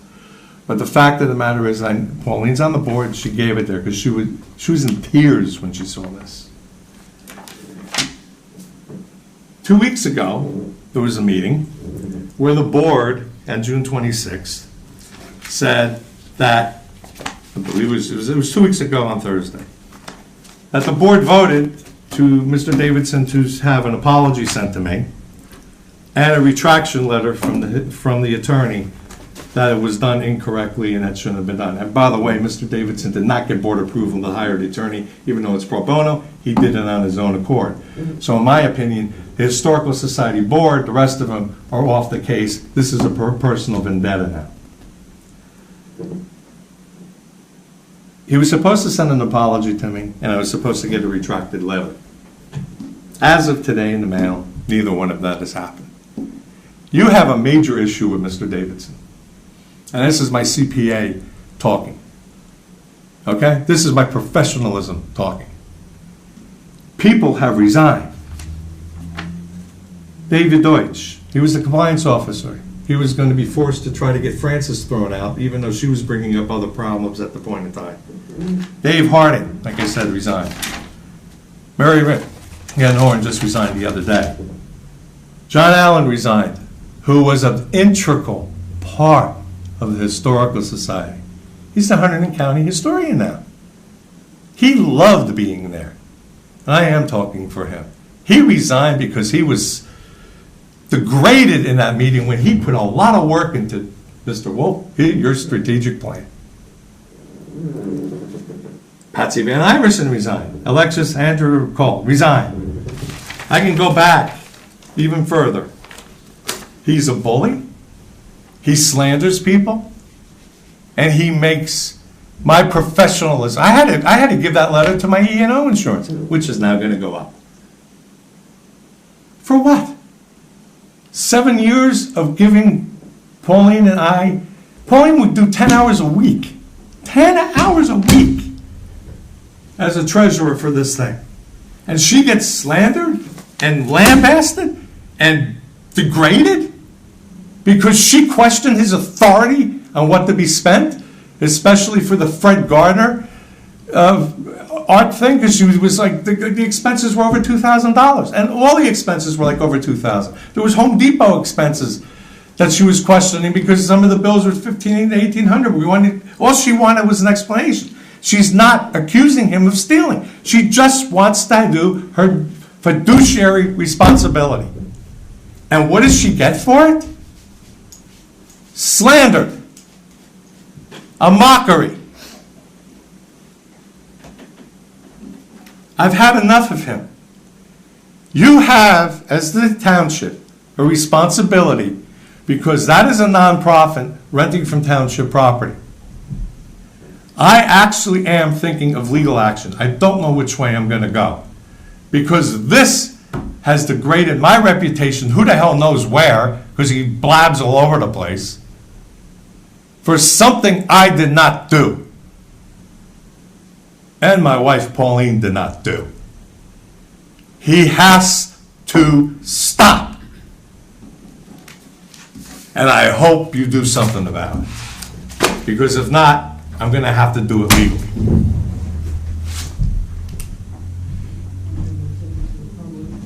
Yes, Francis. Okay.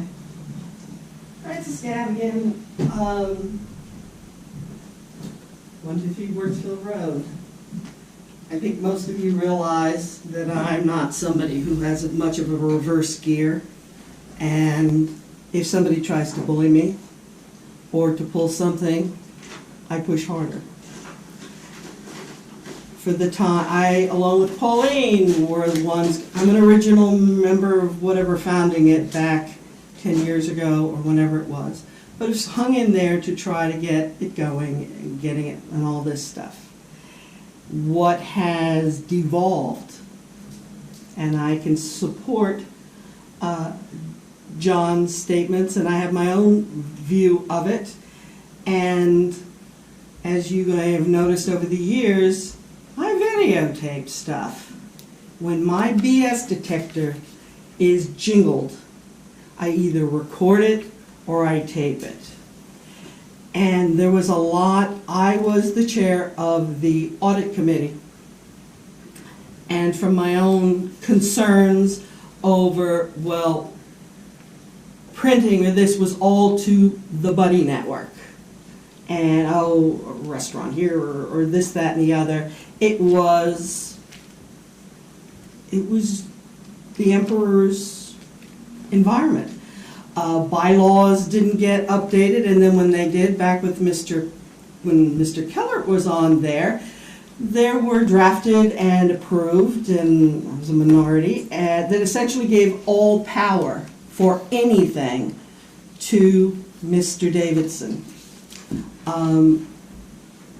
Again, if anybody has an interest in the details, because I did, when it came time to be doing the audit, and it was very narrowly conscripted is to the time and the zone, I went FF Gavigan over it. I did 100% forensic audit, created a spreadsheet that accounted across various and sundry accounts to reconcile or at least figure out what went where. There was another member of the committee, Mary Van Horn, friend of Mr. Davidson, who was, when the audit report coming out, that the findings was like that, there was a lot of pressure to minimize it, but promises that it would be fixed. That did not happen. As there was a meeting in November last year, there was supposed to be the audit committee with Pauline at Clausen Park. I met Pauline where we're going to go and do this, and we saw that there were people there and went to meet at the library, because what the auditors do is not supposed to be, you know, it's supposed to be separate. You're checking the powers at the top. Then got a phone call at Clausen Park, at the library, where are you? And explained, well, we were at the library, we saw that Jim was there and all there, and there really wasn't a working thing. Oh, no, come on over, that's okay. And my detector went, and I walked in there with my computer and my cell phone recording, and sat down, everything was fine. And then out of nowhere comes the mother of all rageaholics in my face, and I sat there. And I'm not the tallest person, and I'm even shorter when I'm sitting. But over me, and spitting as he speaks, and raging and whatever, to where I'm getting spit on the tops of my ears. And I'm sitting there. Mary was there, Pauline was there. I'm just being what I've been. Was I traumatized? Yeah. Was I going to show it? Hell no. And then, so this goes on, and you will do what I tell you to do. And then the switch turned off, and it was suddenly this other thing. I sit there, I don't say anything. And some people on the committee, or some people in the community have heard the rant, and the longer version is, of course, retained as source data. There were other instances, like when Mrs. Saramba was having some family and medical issues and wanted the checkbook and demanding, and how dare she not answer him? It's like, you know, when someone calls from the front desk, you're supposed to, yes sir, yes sir. It wasn't, there was an emergency, and she asked me to please reach out to basically be a buffer, which I can do. I got a phone call, and I got the stuff, he got his checkbooks. But there was another instance to where I'm sitting home, and I'm on the computer, and I get this raging phone call about Pauline and threatening getting an attorney. And I said, whoa, wait a minute, as I hit the little button to record. You're being abusive. And there are other kinds of things. The back and forth, the ins and outs, this is not township business, what the society does. What is, I believe, township business, and I had no intention of speaking tonight, was that you have an obligation to ensure that if it's a kid kicking a soccer ball in Clawson Park, or people in a meeting, that they are not subjected to actionable abuse. There's a nice statute of limitations I am considering, and if Mr. Sarama decided to do it. The one thing they did not have in November of 2018 that they now have is officers' insurance. So things that an individual might do in a variety of situations that speaks to the stability, and also, you know, you can Jekyll and Hyde. You know, who was America's dad? You know, Mr. Huxtable. You know, there's a whole lot of behaviors that have been tolerated over years and ignored because boys will be boys, well, girls will be this, that, and the other. But when it rises to this level, if any of you want to have a copy of the source and the condensed version, that's no problem. I can get a thumb drive. You can draw your own conclusions. Since the meeting that I was at 2 weeks ago, and others were there, you know, it started out with, you can't record anything. It's some law that my understanding is in New Jersey that you can, as long as one party recording knows it's being recorded, that there is the right to record. And it wasn't from Jim, but it was from the other half, that you couldn't record and this, that, and the other, and all this stuff. And it was a well-orchestrated meeting, if you know what I mean, if you've ever been in one of those things. There were things that were said. There is a tape out there that I hope will not be destroyed or lost, because it's material that I would suspect, if portions of it were heard here, again in Clawson Park, John would be bouncing off the ceiling tiles. Mr. Catenacci, in trying to do the right thing, was accused of being a friend, and there was a lot of back and forth. And the little I know of attorneys is, especially if they've been powerful ones, you don't try to shut them up or talk over them. They're not going to back up either. What I would ask, and I had hoped to bring in a more discreet fashion, which was not permissible, because I did not want to create what will probably be the next political witch hunt or whatever about what, you know, the committee of Republicans have done to the poor, whatever.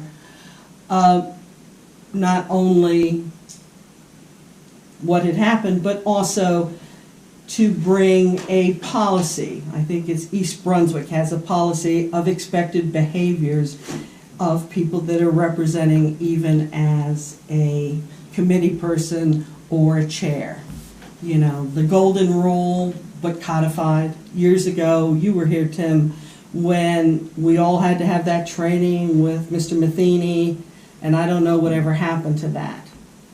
But, you know, and I'm not gonna go on, but I do think that ignoring things and there not being the fist, and I have no idea what's going on now,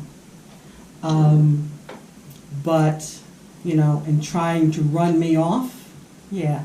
Did I want to be there? Probably not. But I stayed for the Saramas, and I am their friend, and I have seen the work put in, not just financial, but basically almost a field hand. John and Pauline at that open house, everybody's around congratulating themselves, and the ones schlepping stuff under the tent are John and Pauline, and I think it was their wedding anniversary. So going above and beyond, and all the people that had, it doesn't much matter.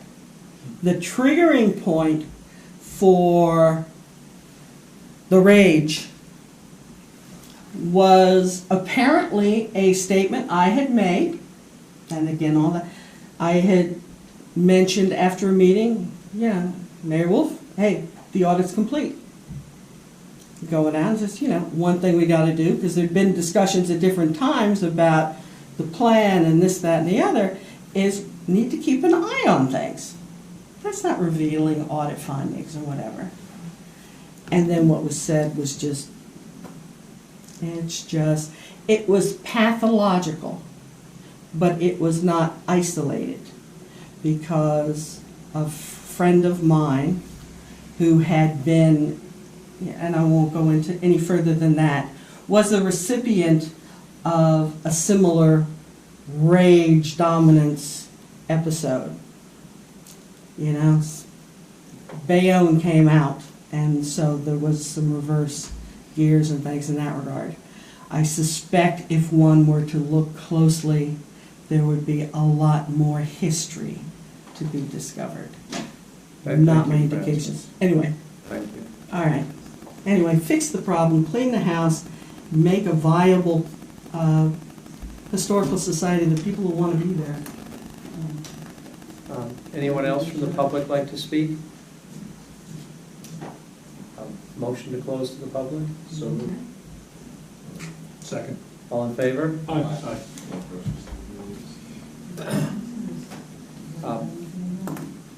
Thank you, John. I know this was hard for you. Thank you. I spoke with Pauline, I don't know, week and a half ago. I was on their driveway because the resident had complained about a safety issue, so I took a drive out to their driveway, and Pauline happened to be outside working in the garden, and I stopped by to say hello.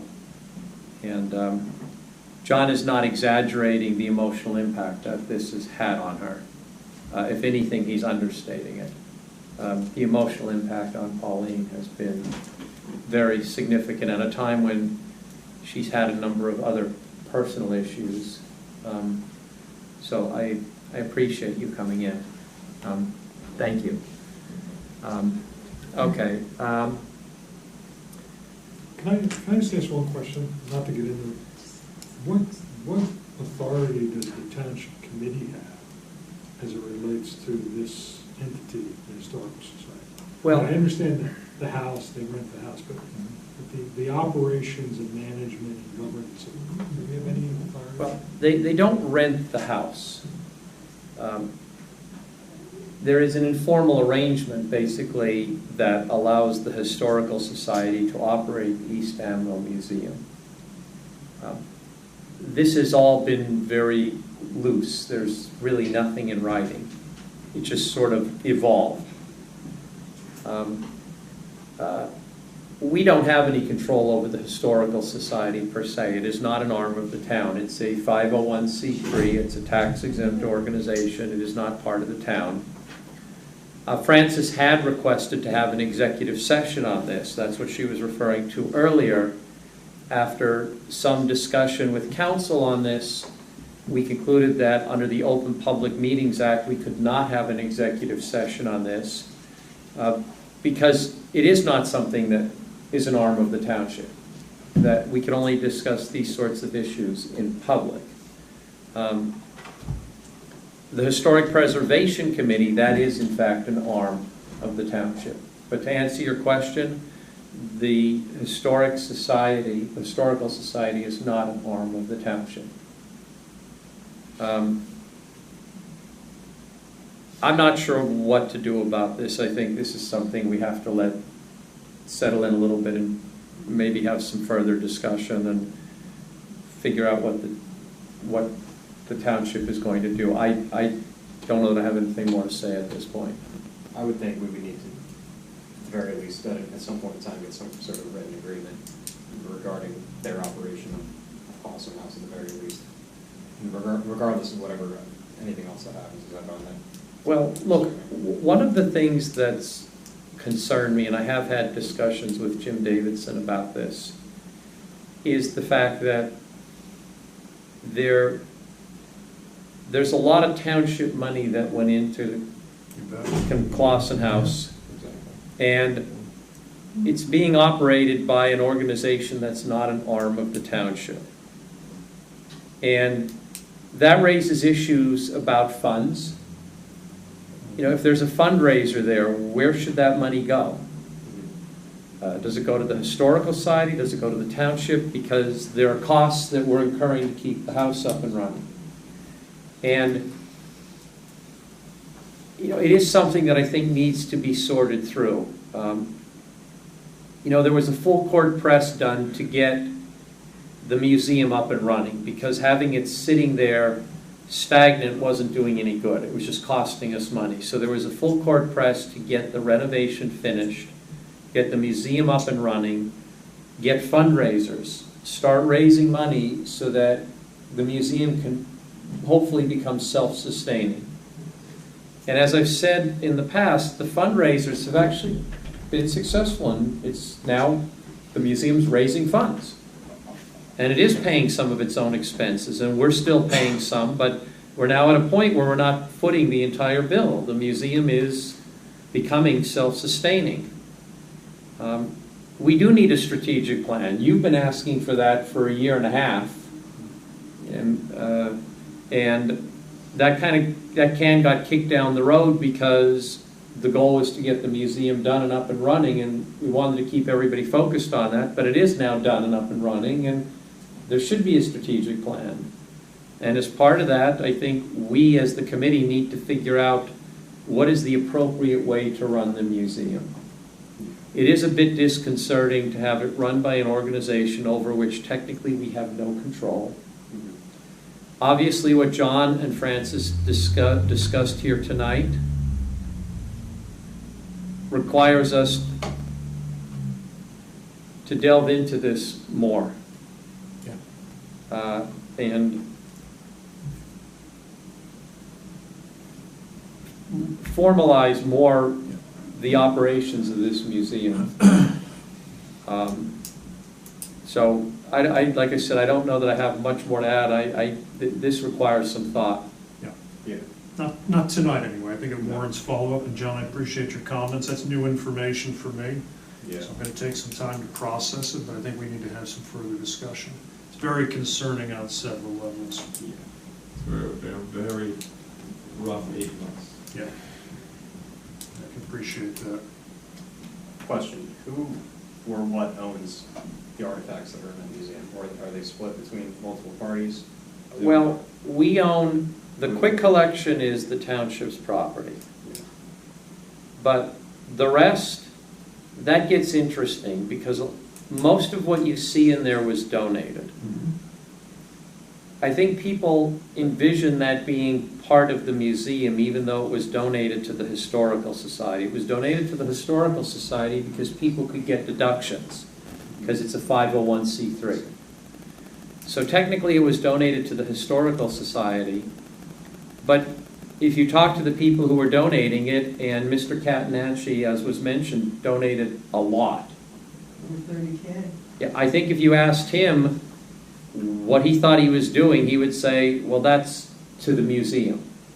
That's supposed to be part of the museum, and I think a lot of people who made donations think of that as part of the museum. The lighting fixtures, people were donating those to the museum. The Clausen family, the extended Clausen family, donated artifacts from the family to that museum. They expect that to stay with the museum. I don't know what the Historical Society's perspective is on that. I've asked the question. I have never received a clear answer. I have asked to have certain provisions put in the bylaws. Those bylaws have not been done yet. My intention was to insist ultimately that they be put into the bylaws, to make it clear what belongs to the township and what is staying in that museum, and where funds go if the Historical Society blows up. I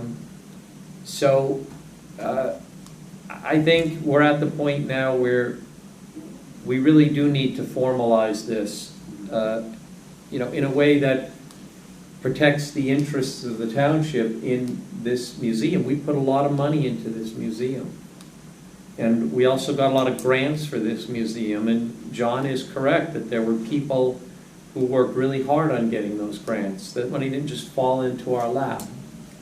And we need to protect that. So we're going to have to do something. And I'm just not sure what yet. I have some ideas, but before I start throwing stuff off a wall, I'd like to really focus on it, and we have further discussions. As the auditor, I can say, through the period of time that the Sarangas were doing it, there were multiple accounts, the money was sequestered. If you donated to the society, it went in this bucket. If it was to Clausen House, it was in the other one. There was a separate account for PayPal or whatever. And then as this was all circling the drain, all of a sudden a couple of accounts were closed without any awareness of the board and consolidated, and that's why the PayPal link couldn't do that. Well, Rick, I was just going to not elaborate on it, but what Pauline used to do is absolutely correct what Francis said. If it was donated to the Clausen House, and for the Clausen House lighting, whatever it is, there was a separate account set up at PNC Bank where all the money went into the Clausen House. If it was for the house tours or anything like that, it was a separate account done. And she brings it up, and that's another thing Jim did. Immediately after, the day after Pauline resigned, as treasurer, he went out and commingled with funds, which is totally against any and as you know, as an tax attorney, against the nonprofit. You have a restricted fund, you have a non-restricted fund. Restricted fund was the Clausen House. I got closed, moved into it. He does what he wants without, and he doesn't listen to anybody. And like I said, that because we were away when they had the meeting happen 2 weeks ago, and again when I gave it to Mr. Catanacci, kind of told me that I was supposed to get an apology and different things. He just had people vote, and he's going to do what he's going to do. He's never going to apologize. He's never going to retract. So that's why I have to go and think what I'm going to do, because my reputation and my license is on the line. And I'm just going to bring this up. It is in township property. The township has paid for it. You have an organization that, in my opinion, is falling apart and is running rampant with one individual running it the way he sees fit. And I agree with what Chris said. You should get immediately a rental agreement done and have either quarterly reports done, submitted to you to show the viability of what is going on in that East Amwell Historical Society. Because if it's not going to be viable, then Matthew's fear of coming back to the township could be a reality. Look, the answer may be that we need to keep the museum under the East Amwell umbrella, which means it may be that we need to have it run by the Historic Preservation Committee, which is an arm of this township, as opposed to setting up a lease with a effectively unrelated third party over which we technically have no control. Because that is a big township asset. And that's the other reason why I wanted the inventory. It's a big township asset. Because you have no idea, and again, we gave, Pauline did draft the letters out for the in-kind donations. They went out to the proper people all during the time of what she knew.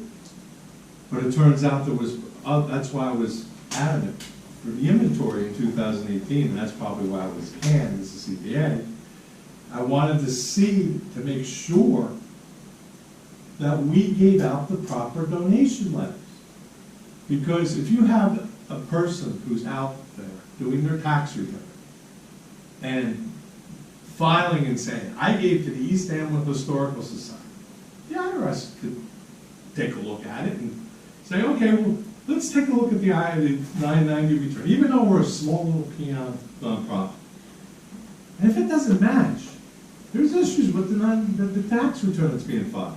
And that's why I was being so adamant for that inventory. And I was getting BS the whole time. Oh yeah, you'll get it this week. Oh, you'll get it that week. Oh, you'll get it next month. Oh, you'll get it. It was never completed or given to me. Or maybe it was completed and just not given to me.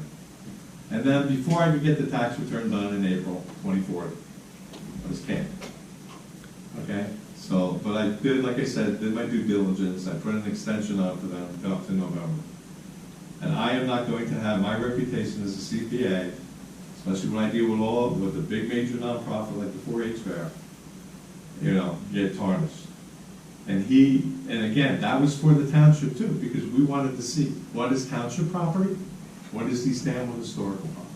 That was the reason for the inventory, and also for insurance purposes, like Rick just said, God forbid it blows up. Look, we're going to address this, John. I don't have an answer for you now. We need a little bit of time, but it's too damn complicated. But yes, it is. But we'll sort through it, and we appreciate both of you bringing this to our attention. Who's the current chair of the Historical Society? Barbara Sagason. Okay. Harrison's. Because it's starting to get late. Let's get through the rest of this. Thank you, though. Okay. Consent agenda items. What do I need to do on the first one, Kristen? Just if anybody comes in for amusement license, I can authorize, because the 4-H fair is coming up. Oh, that's for the, oh, yes, okay. So what do you need from us? Just a sense of the committee? Yeah, to that allow this is me to, okay? yeah. We all right with that? Sounds good. Yeah, this was done We last do this year, every year, yeah. Yep, Because okay. of the timing of the fair and our meetings. All right, and then we agreed to hire an additional summer playground director because we have a good problem this year in that the attendance, the enrollment, I should say, is up significantly. What are we up to now? It's over 60, so it's up over 50%. They're up over 70. They're over. I was looking for a final count today, but I didn't have it. Is it 70s then? Yeah. So we needed extra personnel to manage that effectively. We said we would only ramp up hiring based on demand, so we did that. We needed 4 people to basically fund all the stations, if you will. So now we need to fill it. So Now, I thought we were looking to try to keep it at 12 to 13 per. If we're at 70 or over 70 at 5, we're now getting up to close to 14 or 15 per person. Are we going to be okay? Tara thinks they'll be fine with 5. Okay. We didn't see the need for another one. Okay. And they still have the film. We do have an alternate that can come in as if Oh, somebody's perfect. out or Okay. whatnot, so. Because I thought Dave was the alternate, but now we have No, another. Loretta's the Okay, perfect. All right, could I have a motion to approve the hiring of Dave Rondesco as the additional summer playground director? So moved. You're approving them all together, just so you know. Okay, okay. We're approving the alternate and Dave? You're Or approving all of the directors? all of the consent agenda items, so A and B. Oh, okay, all right. So can I have a motion to approve both consent agenda items? So moved. Second. Okay, all in favor? Aye. Okay. We have just one ordinance to introduce tonight, or one additional ordinance, and that's 1915. Our existing ordinance allows people to build a fence on their property line. That's proved to be quite problematic. In fact, I was taken aback when Krista told me that our ordinance allows people to put a fence on the property line. It's creating neighbor disputes. It's been creating neighbor disputes. So Krista came to us and asked if we could amend the ordinance to provide that your fence has to be a foot, at least a foot, off the property line. Quite honestly, I'm not sure that even that's enough, but I'm happy to take that first step and see where it takes us. So what I'd like to do is get a motion to introduce this ordinance, which would amend our existing fence ordinance and require that your fence be at least 1 foot off the property line. It's not changing any other requirements for fences, just that it be 1 foot off the property line. Is it dependent at all on the size of the property? No. And foot's kind of a long way if you only got a small backyard and you're trying to fence it in. I hear you, and that may be the case on some of the properties, but look, Pete, you don't even know where your property line is. 2 surveyors won't necessarily draw the line in the same place. 2 surveyors could come in and survey it, and there could be, even with today's technology, 1 inch or 2 difference. So we're trying to solve a problem here. If this becomes an issue for somebody with a small yard, they could come in for a variance. So That's true, yeah, okay. I mean, I went through it once. I mean, I put my fence up on the line. I had a surveyor come in. I had it pinned in multiple points. I can understand that. If you set it a foot, and you're right, every surveyor might be slightly off. You still may not be able to adhere to exactly a foot at every point of the fence line. Just be aware. I don't know, what does West Amwell do? I mean, it's not uncommon to have a fence on the line, Right. but the setback idea was always about maintenance of the fence. Right. You'd be on your own property if you needed to maintain that other side of it. Do you know what the? I don't know. yeah, this is more for the neighbor dispute, not I the understand. maintenance. If we really wanted to deal with the maintenance, you'd have to be a few feet off, because realistically, you can't maintain it with a foot, particularly in a society like ours where people are getting bigger. So, present company obviously excluded, but look, I think it's a recipe for disaster letting people put a fence on the property line. You're just asking for problems. So, How many disputes have we had? I mean, this has been a long-standing A ordinance. handful, Just a handful. since I've, It's becoming. but there were more when Maria was here, correct? Maria well, has some. when Maria was here and she was the secretary to the zoning officer, she recommended it be 1 foot off of the property line. So that's what they would write on the permit. What's magical about the foot, I guess, is what I'm driving at. Is there some precedent? I mean, you can make it any number you want, it just, I Maybe a don't, it reasonable shouldn't, amount, yeah. yeah, it just, But why not 6 inches? that's It fine. could be. It Why could be not 6 2 inches. It could be. You But don't why wanna- isn't you this? don't want to give up too much property. But why isn't the right? speed limit 70 or That's set by, 80? those are set by civil engineers and the roads and. But we draw That's fine. lines Safety in lines Like, in you can make it society. shorter, Everything is but line I know drawing. the Your village. tax rate is line drawing. Your property tax is line drawing. You know, a lot of our zoning ordinances are line drawing. It's all line drawing. It could be 5 feet, it could be 1 foot, it could be 6 inches. Yeah, there's We can setbacks choose on to just say, everything. leave it the way it is. But it's been an issue for Krista. The planning board looked at it last night. The planning board was unanimously in favor of doing it. Now, what we would do is introduce it tonight, then technically it still has to go back to the planning board for them to confirm that it's consistent with the master plan. Then it would come back to the township committee for a public hearing, and if we so decide, approval. But you are correct, Kevin, there is no magic to 1 foot. I mean, we could just. Look at the planning board 6 to 1. unanimously. I mean, you could do 6 to I'm not 12 here inches. to argue it. I You just can make think a it's- range. Just a general comment, because I've actually lived through it, if the planning board feels comfortable and is unanimous, that's fine with me. I leave it up to the boards to decide. Can I have a motion to introduce 1915? So moved.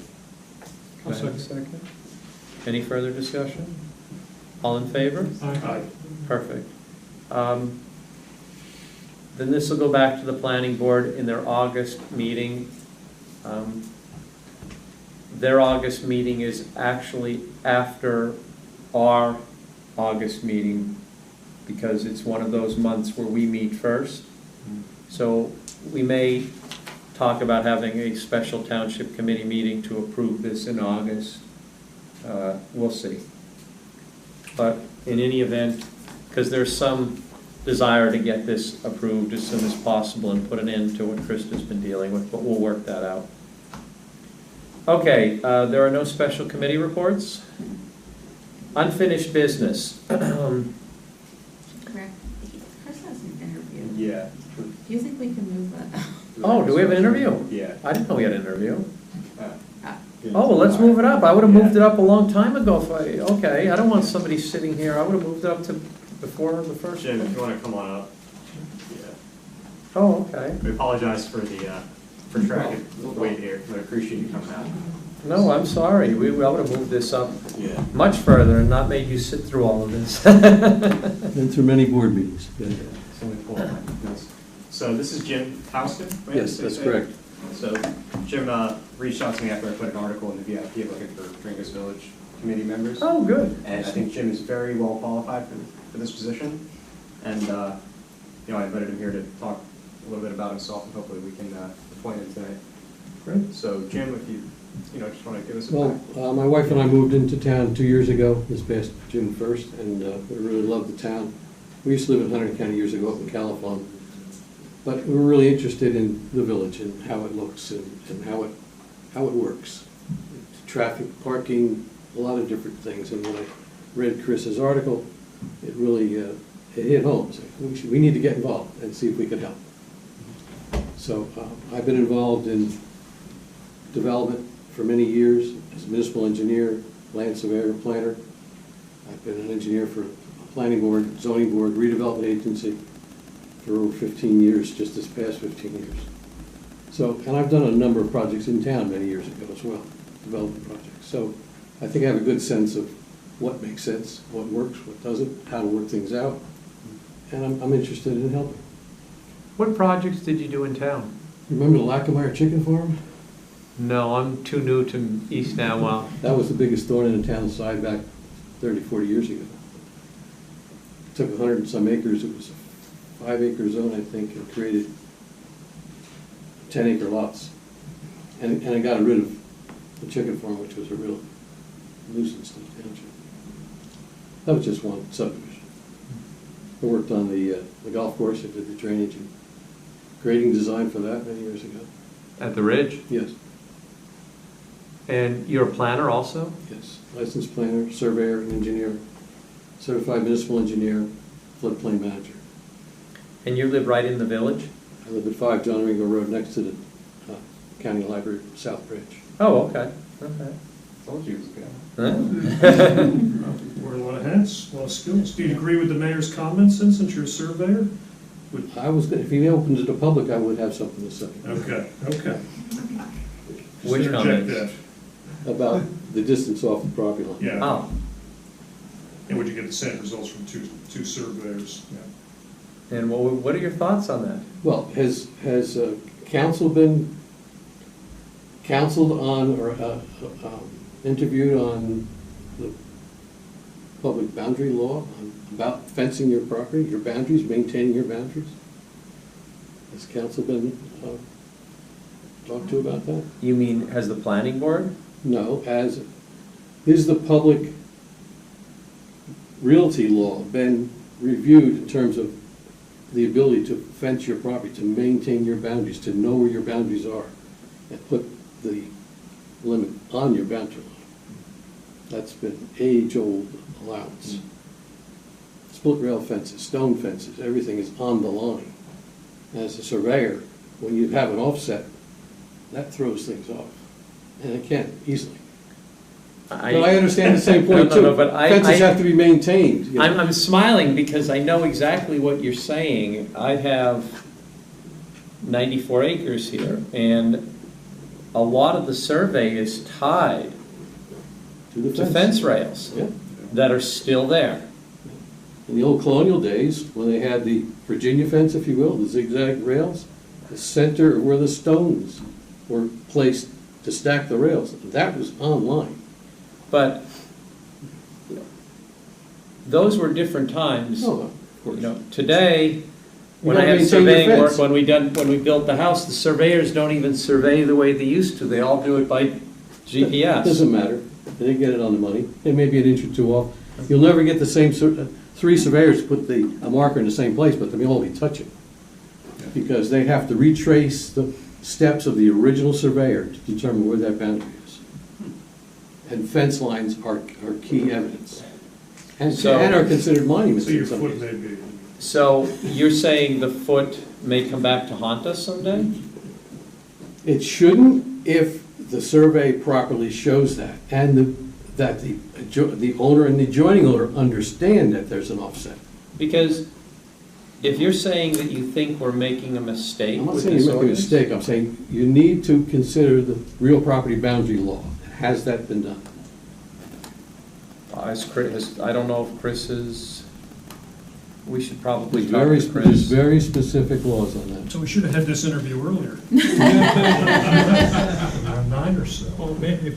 The real property boundary law. So you're in as far as I'm concerned. I like what I'm hearing. Good skills, experience. I'm not trying to create a problem, but it just. No, but if we're gonna walk into a buzzsaw, I'd rather know about it before we walk into it than to find out So after. what are the issues that you're dealing with? It's neighbor disputes on, like, their fences on our property. That gets resolved by a surveyor. Is it on or it isn't? Right. You have the right to mark your boundary. If you don't mark your boundary, people are gonna take advantage. If you set it off 5 feet, he's gonna be mowing to 5 feet, he's gonna claim he owns it. Well, that's. So what do you think happened to me when I did That's exactly that? actually a good The one point. neighbor complained, and I said, well, you can go hire a surveyor then, and we can Well, that's dispute what They it. don't wanna spend the And I money. let it go. It's like, well, No, fine, but the we're spending mowing, money. I mean, you're right, your neighbor's gonna mow to your fence. Sure. It's, And if your neighbor does that for years, they're going to assume they own it it. depends on what type of fence you erect. Oh my God, that just. If you put a post and, Years. it depends on the type of fence. If you put a post and rail, the posts are supposed to be on the line. If it's a board on post fence, the face of the fence should be on line. Depends on the type of All right, fence. we need, Look into it more on that. yeah, before we finalize this ordinance, we need to talk about this. What if both property owners want to put a fence on the line? Sorry?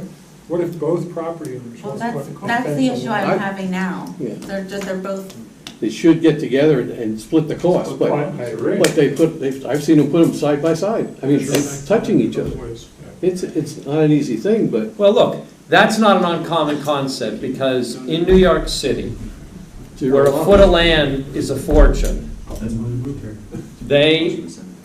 you go right, the buildings are right up against firewall to firewall, they're right up against each other. Boom, there's no space. by requiring an offset, you're restricting the use of their property. Bottom line. I'm very glad you came in for the interview. How much is it gonna cost, that's the question. So there really needs to be a real property boundary law that knows his stuff on real property boundary law. Weigh in. Should we, right? There are some other things I wouldn't mind talking to you about at some point. You're gonna have to come to the village committee. could we qualify our approval then, contingent upon further? We're gonna we're not moving this forward Well, without first make sure solving this, Tim. Consensus of the board that you guys wanna We need to think about this some more. nix it? Well, I'm not saying we're No, gonna I'm nix it, kidding. but I'm like, let's, for tonight. we're not Finalize we're not bringing We're not anything back here finalizing. for a public hearing until we have this sorted out. Right. We're not bringing it back. We're gonna take it back to the planning board and have this further developed. If they decide it's okay, fine, but if not, you won't hear about this anymore. So we're retracting our ordinance? We're not retracting it. We don't have to bring it next You guys month. can approve it, but It'll go back to the We'll go back to the planning board and we're with gonna this reconsider it. discussion. So it's not gonna be published? No, No, no, it goes back to the planning board with this discussion. we're gonna go back and discuss it. Yeah, it's a good thing we had that step, because remember last night we were thinking about. Yeah, I know, it was a good, this. All right, so let's return to interviewing this clearly unqualified candidate. Okay? What else do you guys have? Let me ask you a question. Sir. What do you see as the number one priority in the village? If we said to you, you could do one thing and only one thing in the village, what would it be? I would deal with the intersection traffic is a concern, because I've almost got broadsided twice, coming down 179 from 202, the upper light, and somebody pulling out of Wirtsville Road. Well, what I'm trying to do is two things. One, I'd like to get a stop sign by the firehouse. Or some such. There are some really good flashing signs, solar-driven, that I've used in many instances where you've got to get people's attention. The right-of-way is the right-of-way. It's a state highway. They have the right to come through, but you've got to slow them down. Yeah, we'd like to have a stop sign there ideally. Now, that's going to require coordinating with the state. I talked to the county. The county's willing to entertain it, but because it comes up against a state road, so the next step is to talk to the state. The goal would be to, first of all, make it safer pulling out from 179 onto, I'm sorry, make it, yeah, on from 179 onto 31 to make that left. The other goal would be to change the yield by moms to a stop sign. On 179. Yeah. When you're coming down John Ringer Road at Moms, right, that's a yield right there. Right. There've been Make a that lot stop, of, yeah. make that a stop I've sign. had people almost broadside me there too. So. And ideally, if I had the third, but I'm told this is going to be really hard, you'd have those plastic dividers so that you can't cut it too soon. It's too broad of an intersection. Yeah. It's too wide open. And people try to cut it and beat the car that's coming down, and that's not good. But that's a bit of a bigger project, but I hear you. Controlling the flow of traffic into that village is I think, a high priority on anybody's list. And I think it's a function of just generally slowing people down, because then it works. Because you have people that just fly through town like you can't believe. Even in front of your house. Oh, 4:30 in the morning it starts, yeah. I go through towns and they're not speed bumps, but they're kind of big and they're painted. No, but they're not, a bump is, these are more longer. Large bumps. Yeah, humps maybe. The state highway department, we have a problem with that, but good. Yeah, this is the problem, and I was mentioning this yesterday at the planning board. When you talk to the engineers who deal with traffic, their goal is to facilitate traffic from getting one point to the other as quickly as possible. So when you mention to them anything that would slow the flow of traffic, their first reaction is, oh my God, what are you talking about? My role is to facilitate the flow. I don't want to slow it. And that's where it gets interesting. Let me ask you another question. Septic. I've done 1,000 of them. So how are we going to solve this problem? We got septics that are going to be failing on small lots in the village. What do we do? Yeah, there are common septics that's used quite often. That involves a lot of agreements and expense. What doesn't require a lot of expense? Septics, as I said, I've done a lot of designs and oversaw a lot of construction of septics. The mounding is a great solution, but you have tiny lots and you don't have the space to do it. Plus you have a well you got to fit on the front. That's it. I mean, that to me is also another big issue, is these septics start failing on these small lots. Now, the county's trying to be accommodating in terms of what people have to do, but it's going to be a problem, but it's going to be an expensive problem to fix. No, you can generate a community system, but that gets very difficult. I've designed those two sewage treatment plants because the problem you have is when you have a small flow, 10, 20, 30, 40 houses, that's a small flow. Somebody's dumped something down the drain that's caustic, it's going to wipe out the bacterial action that you're using to break down the waste. It gets upset, and it costs a fortune to deal with. I think we found a perfect candidate. Look, I actually have a lot of other things I'd like to chat with you about, but it's 10 after 10. I'm not. We can get into it at some point when the committee gets up and running. But I have to tell you that I'm definitely in favor. There's a lot of issues, a lot of positive things. One of the other things that disturbs me to some degree is the vacant, dilapidated buildings. That should be dealt with, because God forbid you live next door and you try to sell your property. Part of the problem there, those are case properties, a lot of them. That's tied up in litigation. To say that litigation is a mess would be an understatement. You got people claiming, including a mail order bride claiming that it's all hers. It's I've dealt with that, where I was the city engineer. Mail order brides? I've got sample ordinances that really work well. I would love to get into that also, because, look, what I really hope is that the IRS comes in and takes it, puts it all up for auction, people buy it, and there are people who want to buy properties in the village for investment, and they fix them up. Yep, or rebuild them, whatever. But right now, it's tied up with the case, so if there's some way that we could wrestle that and get it into the hands of investors, I'd love to talk about that, because I totally agree with you. Look, even the carousel, I'm not happy with the way that's looking, and that's right there in the center of town. And at some point, we're going to have a conversation with the owner of the carousel and say, look, we love you, we love having the business, but something has to be done, because that's becoming an eyesore, and that's right there in the middle of town. I had originally envisioned that we'd interview people for this position and then go off and talk about it, but I don't know that I feel any really need to go off and talk about it. I think we found a great candidate.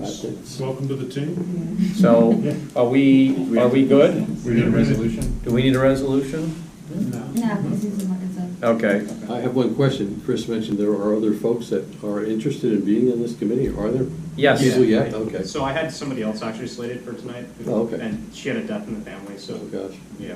And then Chris and I are looking to meet with a third person who had expressed interest. And I talked to a fourth, and he's very interested. And there may be another person even in the room here So tonight. once you establish the group, then you'll establish a meeting. Correct. Time frame, and regular meetings and so forth. You as chair are going to have to. We are looking to get this up and running soon. We didn't get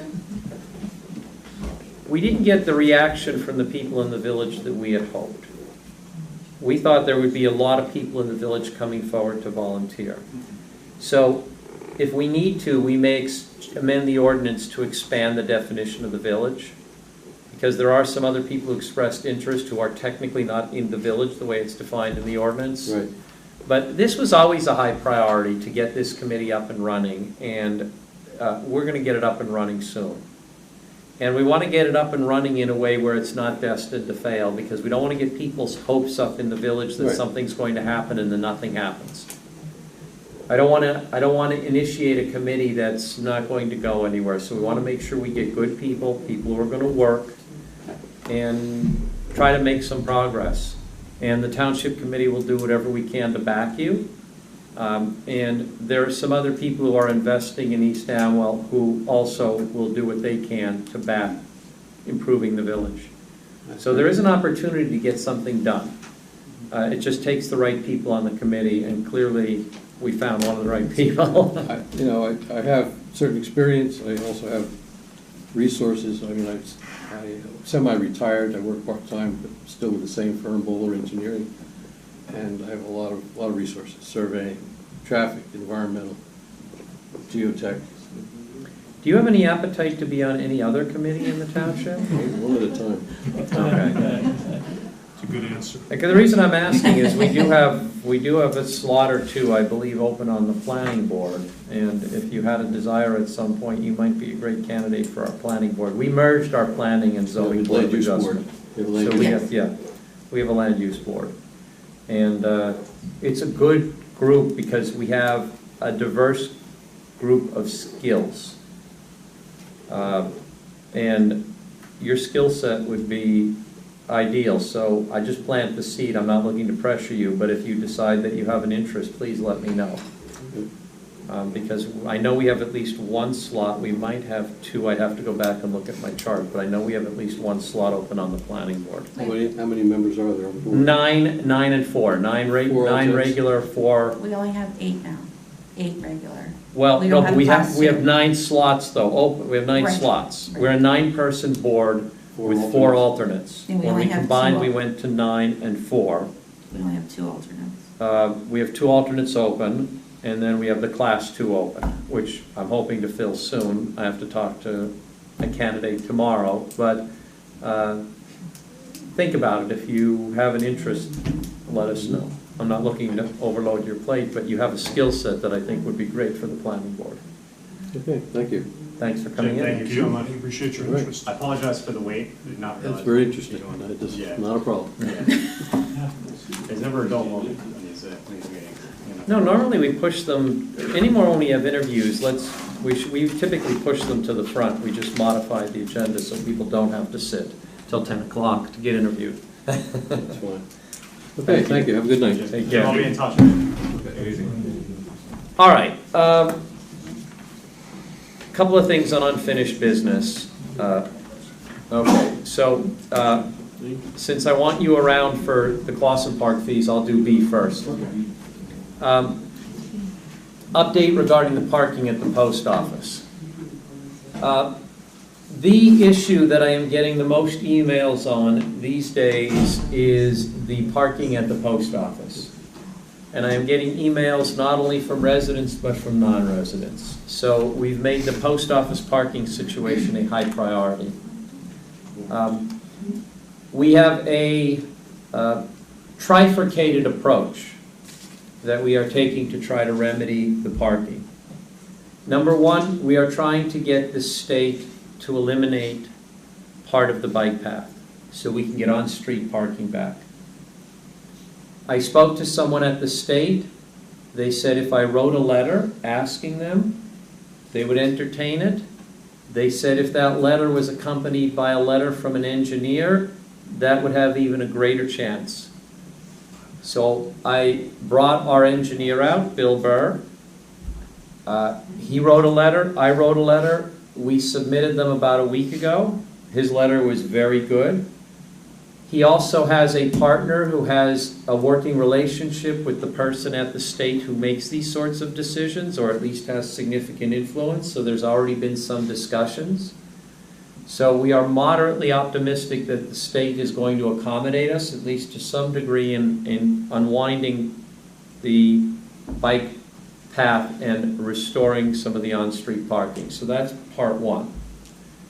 Part two, he is looking to modify the existing parking in the post office. Right now it's a two-way when you go in there. He's looking to make it a one-way. You go in one entrance, out the other. It's a one-way, which will make it safer. And also, it'll open up 5 more spaces. He's going to take out the hedgerow and put in 5 more spaces. Our engineer looked at that. Our engineer blessed it. He has to come into the planning board. I believe he's going to do that in August. He's going to submit the application. We're going to get on it right away. And hopefully that'll get approved and then he'll pick up 5 more spaces. So that's part two. That was a good idea. That was your idea.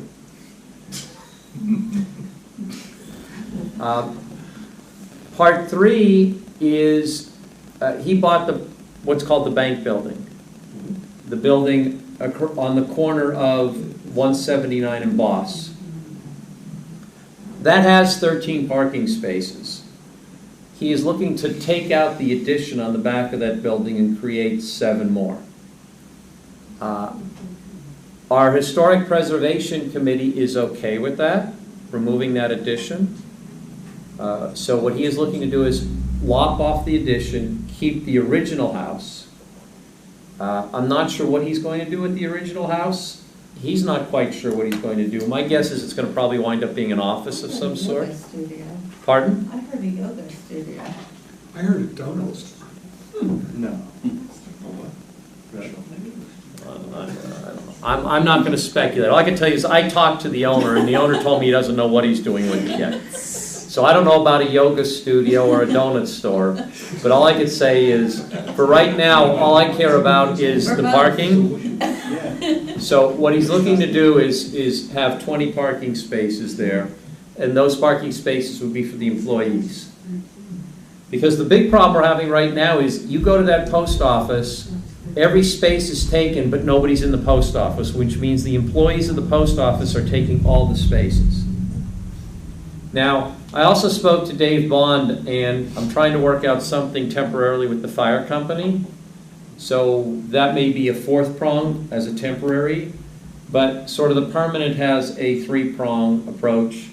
And so hopefully the parking situation will improve over the next few months.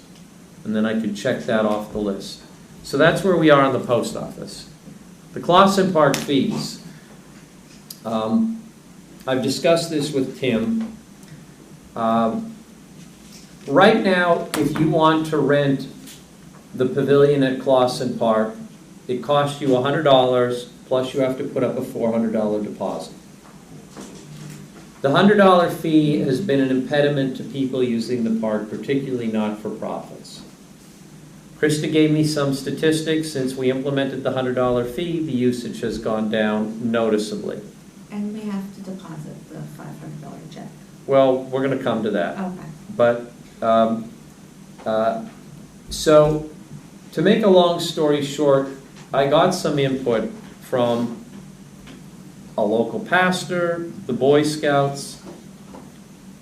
It seems like people would be okay if we had a $50 fee across the board, including for not-for-profits. At least the people in the township who have weighed in. Clausen Park is supposed to be there for people to use. We put in place the $100 fee to cover our expenses. It wasn't a huge amount. My inclination is, look, this isn't my town, it's not his town, it's not your town, it's the residents' town. We're here for the residents, and we're supposed to listen to the residents, take feedback, and ultimately, you do what's in the best interest of the residents. And the input we're getting from the residents is that the fee is too high. People seem to be okay with the $50 fee. So my inclination is that we go to a $50 fee across the board. So before I get to the deposit, are people okay with going to a $50 fee across the board? Yeah, seems fair. The second part that we're running into problems, and Allison discussed this, Allison Castellano at the last meeting, is the $400 check. People seem to be okay with writing the check, but they don't want it cashed. I know that sounds, but it is what it is. We are getting feedback, meaningful feedback on the cashing the $400 check. So I talked to Tim about this, and Tim had suggested, and I think it's a good suggestion, that maybe what we do is we just simply say that there's an application process that is not completed until the party is over and the property is inspected. So you will put down a $400 check, and we will address that check at the end of the application process. And if there's no damage to the pavilion or anything else as a result of your party, we just give the check back. Now I need to confirm with Margaret that we're not violating any state laws in that regard, but assuming we're not violating any state laws, we take the check, we hold on to it, we do the inspection. If there are no damage, we just give the check back. So, look, again, it's the taxpayers' park. And it's nice that people want to have parties there. We have not had issues with damage. We have not been withholding from the checks. Now, it may be like Tim said last meeting, it's because they put up the $400 deposit, and that serves as a gatekeeper. But so far, we haven't had any problems. So I don't think we have this compelling need to cash the check unless state law absolutely forces us to do it. So assuming we come to the conclusion that it doesn't, I say fine, we'll just work out a way, the check goes in a box, if there's no damage, we give the check back. So I'm really looking to continue to do with the check what we've been doing essentially, maybe just with a different procedure, and drop the fee from 100 to 50 and see where that takes us. I mean, Reverend Mike offered to go out and do the work that Pam is doing on his own for no charge if we lower the fee to $50. That says to me that this means a lot to him and his parishioners if he's willing to take on that work for free. When somebody comes to me with a proposal and says, and oh, by the way, I'll do all the work to help you save money, that says to me they're serious. So are we okay with the 50 and working? Okay, perfect. So we will get that up and running. Do we need a resolution for that? I think we have to update the fee schedule, right? Isn't there a fee doc? Yeah, but I did Okay. talk to Margaret, and we have to deposit the check. All right, well, let's figure out how to deal with that. There's a statute. We have to have, anything that we receive has to be. Correct, deposited but, within 40 hours. Krista, I make my living figuring out how to deal with statutes, so let me play with that a little bit, We're okay? not receiving the check until the Right, application. I make my living playing with statutes, let me play with that. Okay, so can I have a resolution, or I guess, a motion to reduce the fee from 100 to 50, and provided that we can, without violating state law, retain the check and return and continue that procedure? So, second. All in favor? Aye. Okay. New business.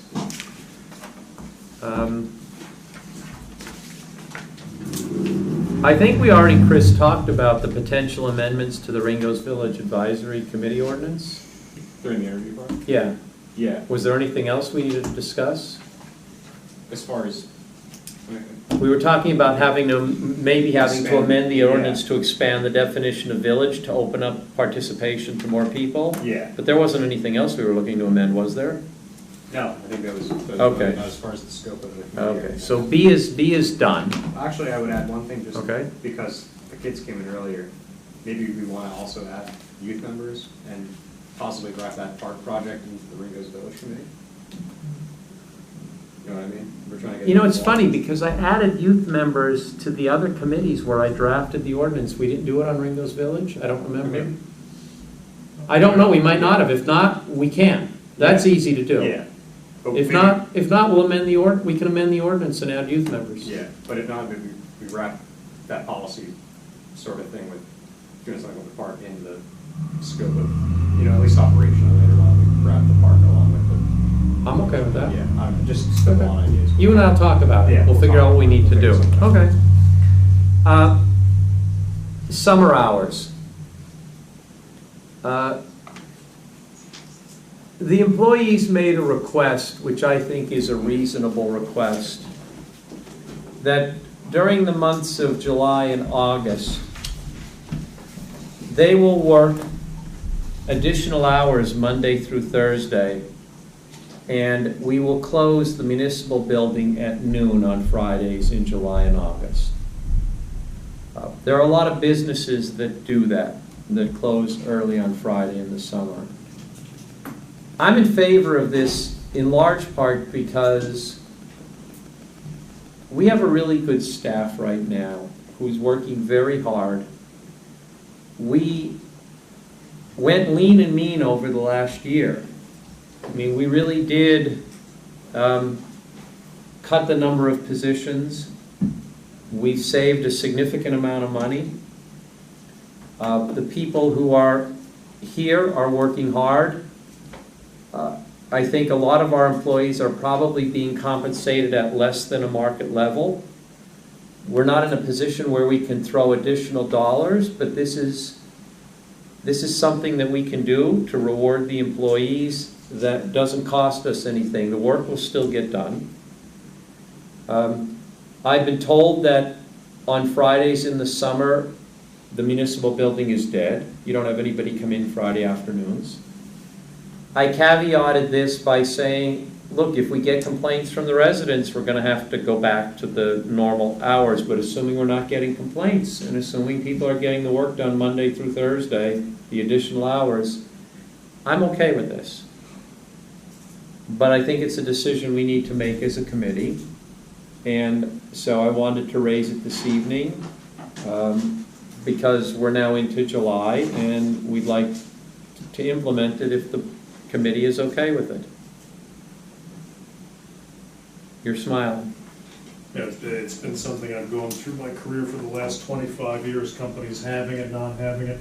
I mean, the problem is we're providing a service to residents. I don't know what the traffic flow is on Friday, but what I've seen in situations like this is you can have an alternate here every week, so you're not changing the hours to the residents, but the bulk of the people are able to take advantage of summer hours, and just rotate somebody in every week to kind of fill that last bit of slot. But we only have 1 or 2 people here on Fridays and in the afternoons. I mean, we're thin now, Kevin. There's 2 of us. There are 2. That's it. We're thin. This is kind of, I hear you. I mean, it's a service, right? I mean, It's. If there's truly nobody walking in the door at 3 hours in the afternoon on Friday, that's Look, probably. it'll go on the website. Yeah. We will advertise this, people will know, it'll Surrounding go on the municipalities website. are closed on Fridays. What's that? Some surrounding municipalities are closed Fridays. If- We're going half day. If we, If yeah, I know, I people, appreciate it, I mean, if people complain, we'll rescind it. yeah. It's, look, it's, Summer hours and compressed work weeks, and, yeah, let's see how it goes, I guess. You're right. look, if you're against it, that's, I mean, I respect that. I'm in favor for the reasons I articulated. You know I'm not a softie by any means. I mean, no one has referred to me as, kind and gentle Rick. And, I've been... Even his wife. I'm fine with a trial period. No offense to the 2 people that are working on Friday afternoon. Look, I anticipated a lot of problems when we eliminated some positions to save money, and when Terry left, and we had a clerk who was here for decades leaving. I had geared myself to get a lot of emails complaining. I have not received a single email complaining about our employees. To the contrary, the feedback I'm getting is positive. People are happy, they're doing a great job, and we're not compensating at market. That's the nature of small towns. We're just not compensating at market. Tim tried to be creative when he was mayor and dealing with Jason. That's what we're trying to do here, is be creative, and it's kind of non-monetary compensation. I agree with you that if we get complaints from residents, then we have to stay open. But my guess is people are gone. They're not coming here between noon and 3 on Fridays in the summer. They're gone. So I'd like to try it. The only service that I think is time sensitive that might present a problem, although it may not, is someone looking for a wedding license. No, that won't make Well, and we were gonna deal with some of that by having an appointment. published hours, because They usually call in. Yeah. They'll call in Yeah. first. A majority of them call in prior. And I'm just seeing the person ready to get married on a Saturday, they think they'll roll in here They at have to 3 wait o'clock. 48 hours, so they can't even get it if they're going to get married on Saturday. It's a 48-hour hold. By the way, please show respect for Reverend Matthews on this, okay? Because Tim is now a reverend, and he is, he's now wanted for weddings. That's why he's focused on this. He's getting special, I'm not joking, he's getting special requests for people to marry. I haven't done one, he's like, And we be are married. working longer during Monday through Thursday. I understand. I get the concept. I've lived through it before. I get it. So, 72 hours. As long as we communicate it effectively to the residents, so that someone doesn't walk through the door and go. That's the biggest thing. okay, well, we will do the best that we can. So, can I have a motion to approve the summer hours we've just discussed on a trial basis? So, second. All in favor? Aye. Okay. All right.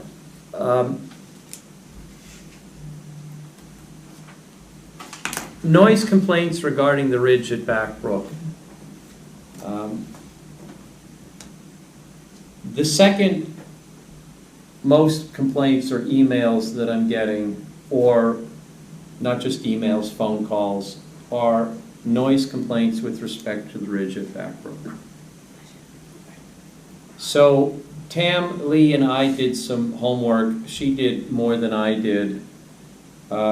She fed me materials, and I posted something on the website explaining to residents what they could do if the ridge is out there at 5 o'clock in the morning running lawnmowers, leaf blowers, etc.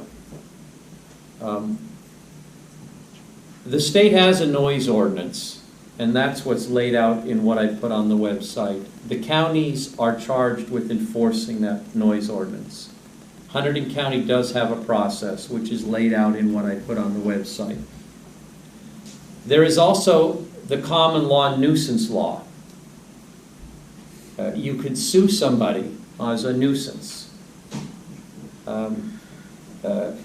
We focus more on the state law because that seemed to be a more practical way for people to deal with this. This is a real problem. And this goes back to the points that I was making previously. This was supposed to be a passive operation, low impact, the equivalent of Green Acres. And it's not. It's not low impact. I think this was a bad decision to begin with that's only gotten worse. And the noise is just one of a number of issues. But right now, we're grappling with the noise. The path forward, at least for now, is on the website. We may have to look into what we can do with our nuisance law, but that's a much bigger can of worms that's going to take a longer period of time. But at least the residents now have a path forward. And the county has assured us that if they get complaints, even if those complaints involve lawn mowing at 5 in the morning, they come out. They bring their little meter, they go to the property line of the person complaining, the portion of it closest to the ridge, and they do it.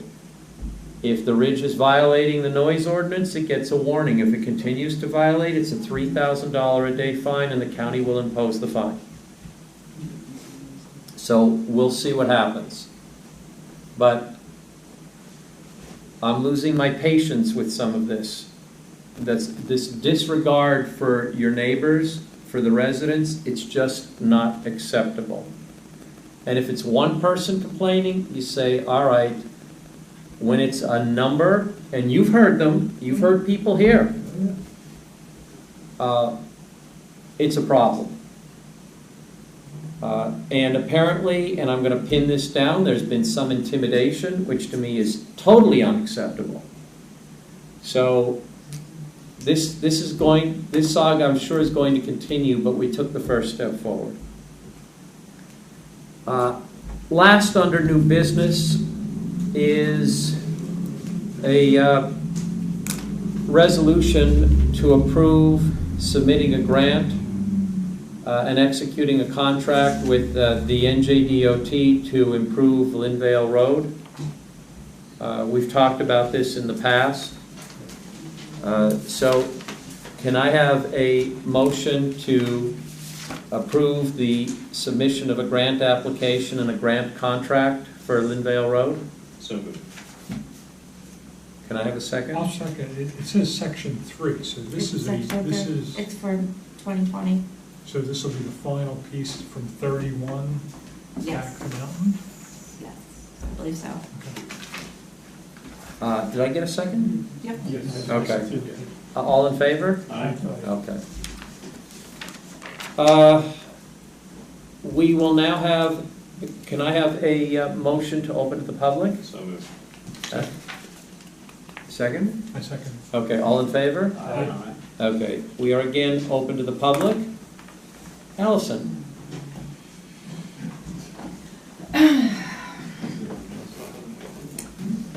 Okay, I'll make it quick. On your consent agenda items, that C, 2019 Bike for Child bicycle event. If I'm right in thinking, this is that huge one that went on last year that turned up at the school, had a massive presence in the parking lot. He was supposed to be here. Oh, yeah, Really? we didn't, I didn't, oh, was that It was in your an consent- addendum? I didn't see that on the agenda, the C, we only had an A and B. Yeah. You didn't show, so I don't have it. Yeah.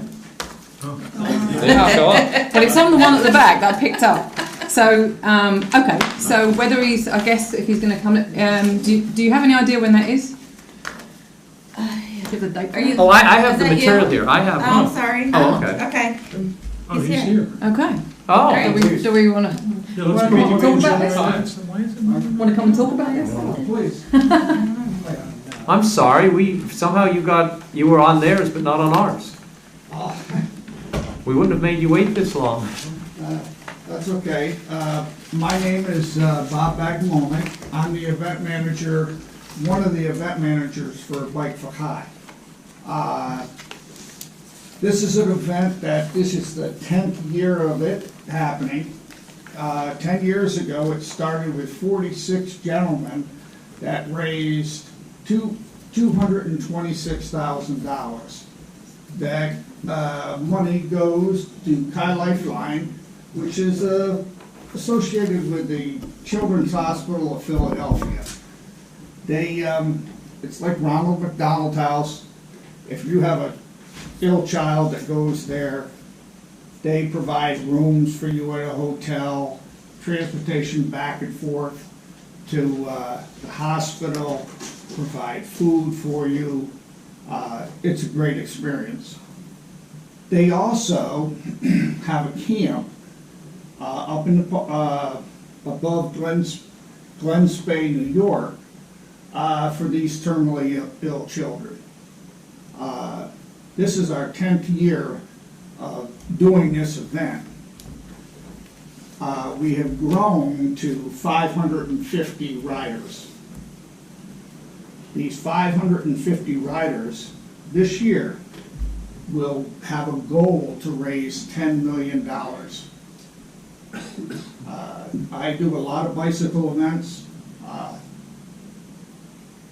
MS New York City has 5,000 riders. Their goal is to raise $3 million.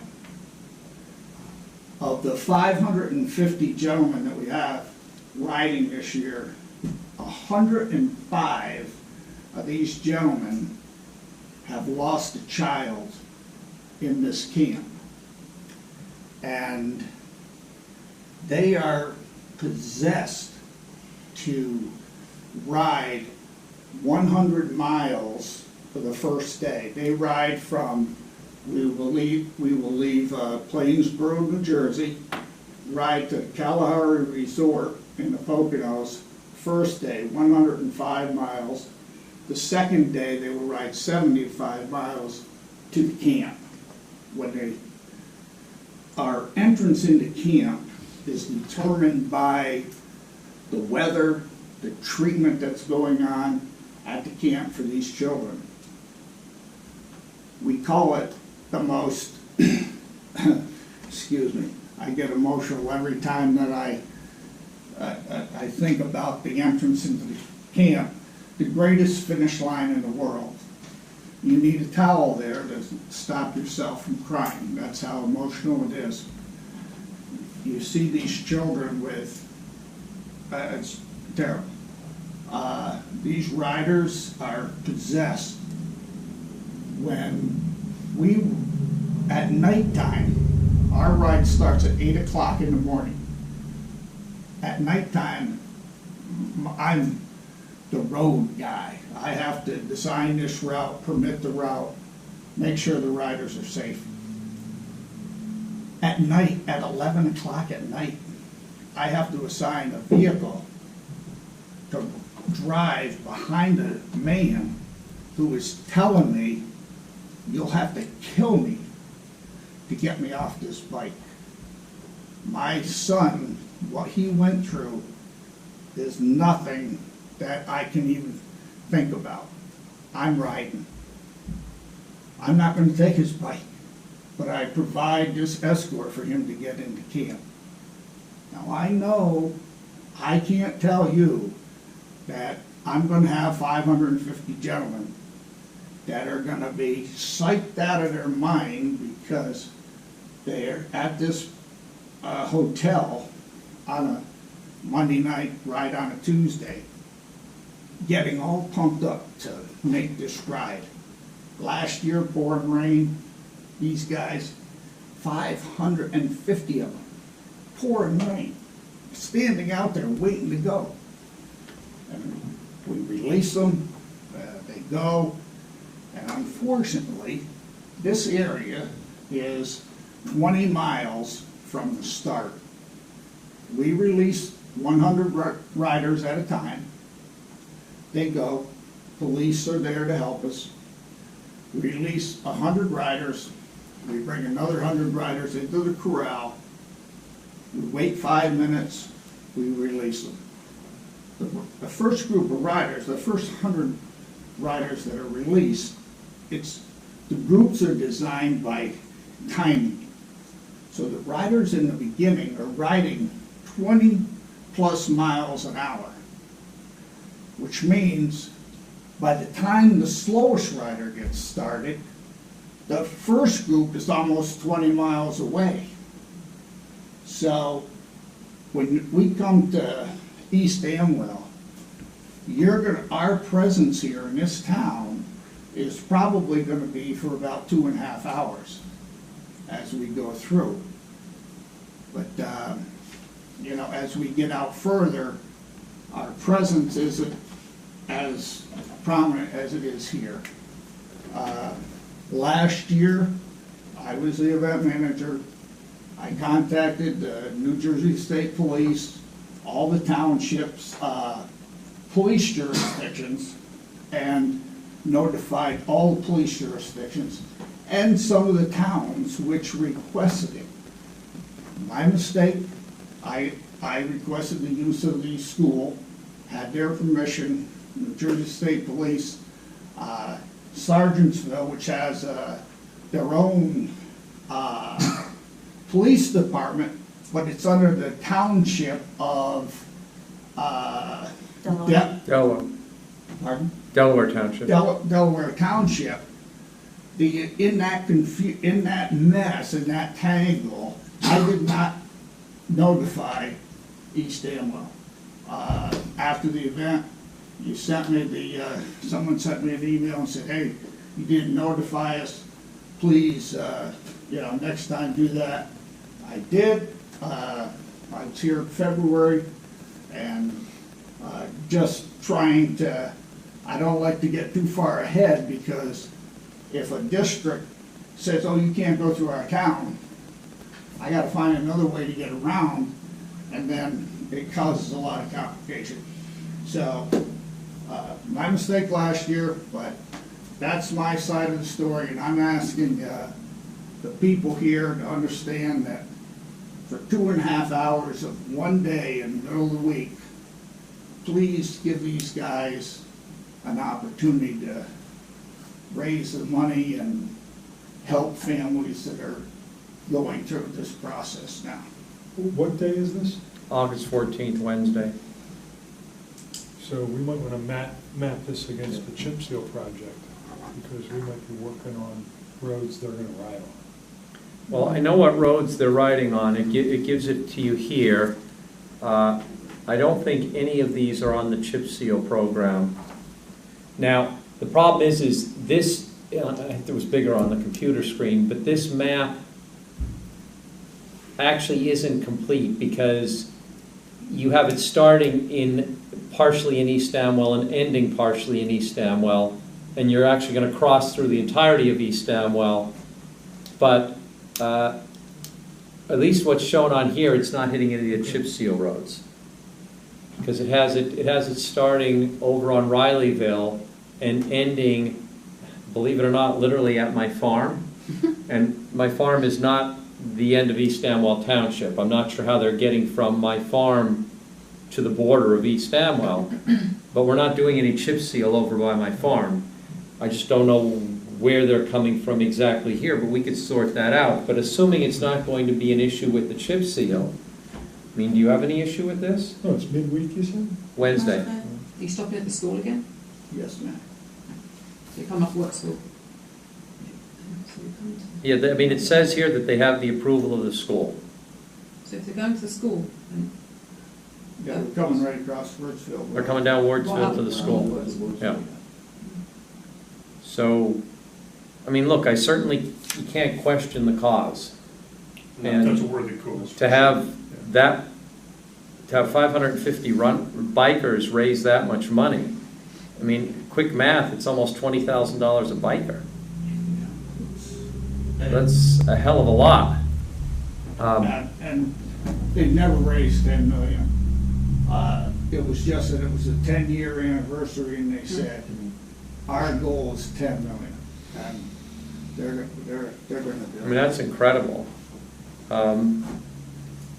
Look, we may need to reach out and just button down the route to make sure that you're not hitting a road where they're doing chip seal and all of a sudden your guys are like frozen because they're putting tar down on the road. But assuming that's not going to be an issue, I don't have a problem with this. My issue and my concern to everyone that lives here is that we try to do what's right. We try to give the notification that we're coming. We go through the permit process. I have an event next week with 150 women who are going to raise $1 million.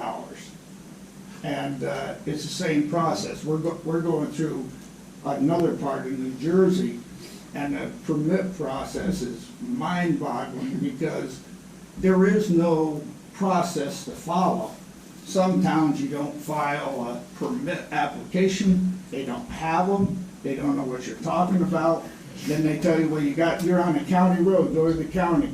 Well, guess what? I went to 3 counties, and they told me I was nuts, that they don't have anything. They sent me to the legal department, the public safety officer, back to the sheriff's department, and nobody knows what they should do. Finally, they just say, well, thank you for notifying us, but there's nothing, we don't require anything. That's only in New Jersey. In New York, totally different situation. There's rules that you follow. But New Jersey, I'm just open. I have to research this. I have to create which jurisdiction is the police jurisdictions, the town jurisdictions, the county. It's almost a year-long process. Well, and look, we try not to be too difficult here about that. I think what brought this up on the radar screen was last year there was the event. We didn't know about it. We got complaints from residents because we didn't have the ability to warn them. And that kind of got people up in arms. Now we understand what you're doing. We put it on our website so that people now know that on Wednesday, August 14th, between X and Y, there are going to be 500 bicyclists coming through. We put the route on. Now, if that's an issue, they can take a different route to get to where they're going. So this, for us, is all just informational, letting our residents know. And we don't make the organizations come in every year. We typically make the organization come in the first year it wants to do it, explain it to us, and then if there aren't any problems, you don't have to come back. You just notify the clerk every year, I'm doing this. You fill out an application, you don't have to come in. And the application is probably online, isn't it? Or it will be. We have a bike race application? We have an application for these events. Pam gave it to me, I edited that one time. But in any event, you're not going to have to come in here every year. You'll fill out a piece of paper and you're done. Well, one of the other things, like, this is 10 years, and this is only the, out of 10 years, this is the third time that I've used the same route year after year. It's always been a different route. And one of the situations for how this all works out is, if you look at a map and try to find, we need 1,000 hotel rooms to accommodate our people. It's hard to find. It really is. And then when you find it, then you have to find a route that that everybody's not gonna get killed on. This route that I have next week for 150 women, it starts on, it starts in Woodbridge, New Jersey. Ooh. On Route 1 and 9. Yeah, I know, yeah, that's not good. I have five police departments in the first 7 miles that are gonna give us an escort at 6 o'clock in the morning so that we can get out of town. So, you know, we really make an effort to notify everyone. We want it to be safe for the riders. When I have a husband come up to me and say, "Hey Bob, the route's safe," right? Yeah. You know what? When these women are riding 100 miles, there's spots they shouldn't be on. It's life, you know, but I tell them it's as safe as I can possibly make it. I mean, I hire police officers. You know, I heard the kids here tonight talking about their situation, and I'm telling you, these 550 guys, when they come through town, you're not gonna pass them, because they're gonna be riding in the road. There's no other place to go, okay? You get 2 riders out there, and it interferes with traffic. 550, yes. I'll make a $500 donation to the park so that these kids can buy a soccer net or whatever, but I will make from our organization, I'll make a $500 donation to the park, because these kids, this is the way life is. 14-year-old kids come to the town board meeting. I mean, that's life. It's awesome. That's good. And they should be rewarded. So, I know we're gonna make people are gonna complain. But we can deal with the complaints. With us, it's just having the information on our website, so we can, because we are telling people, if you don't look at the website on a regular basis and you run into a problem, that's your fault, not ours. In this day and age, everybody can check the website. We offer them the ability to get notifications, so they don't even have to check. They can have these alerts sent right to their phone. So our only issue is us knowing that this is happening so we can warn the residents. Now that we know it's happening, we warn the residents. I hope you raise $20 million. I really do. It's a great cause. It's a great thing you're doing. I'm blown away that you're raising that much money with 550 residents. God bless. Great thing. You're not going to have any issue from us. Do you follow behind for trash? Everywhere where we go, I can give you a list of towns. I tell them this is what's going to happen. We're starting a little bit later this year. We're going to start at 8 o'clock, just so that some of that inbound traffic, we're going to be a little bit behind it. This was recommended by the Plainsboro Police Department. So when we leave, our rest stops are going to be set up right here at the high school. They will be set up at 6:30 a.m. Okay? When the last rider goes through there, because we want every rider to feel like that rest stop's there for them. We don't break anything down until the last rider goes through. We have a garbage truck, an equipment truck, and a supply truck that comes in after the event. It's in that rest stop. All the garbage is removed, all the equipment, the porta pots are on the ground less than 24 hours. They'll bring them in here on Monday afternoon or Tuesday afternoon. On Wednesday, they follow the event. and they pick them up. Hard to do, so. So you anticipate your riders start hitting this rest stop about 9 a.m. Yes. for roughly 2.5 hours?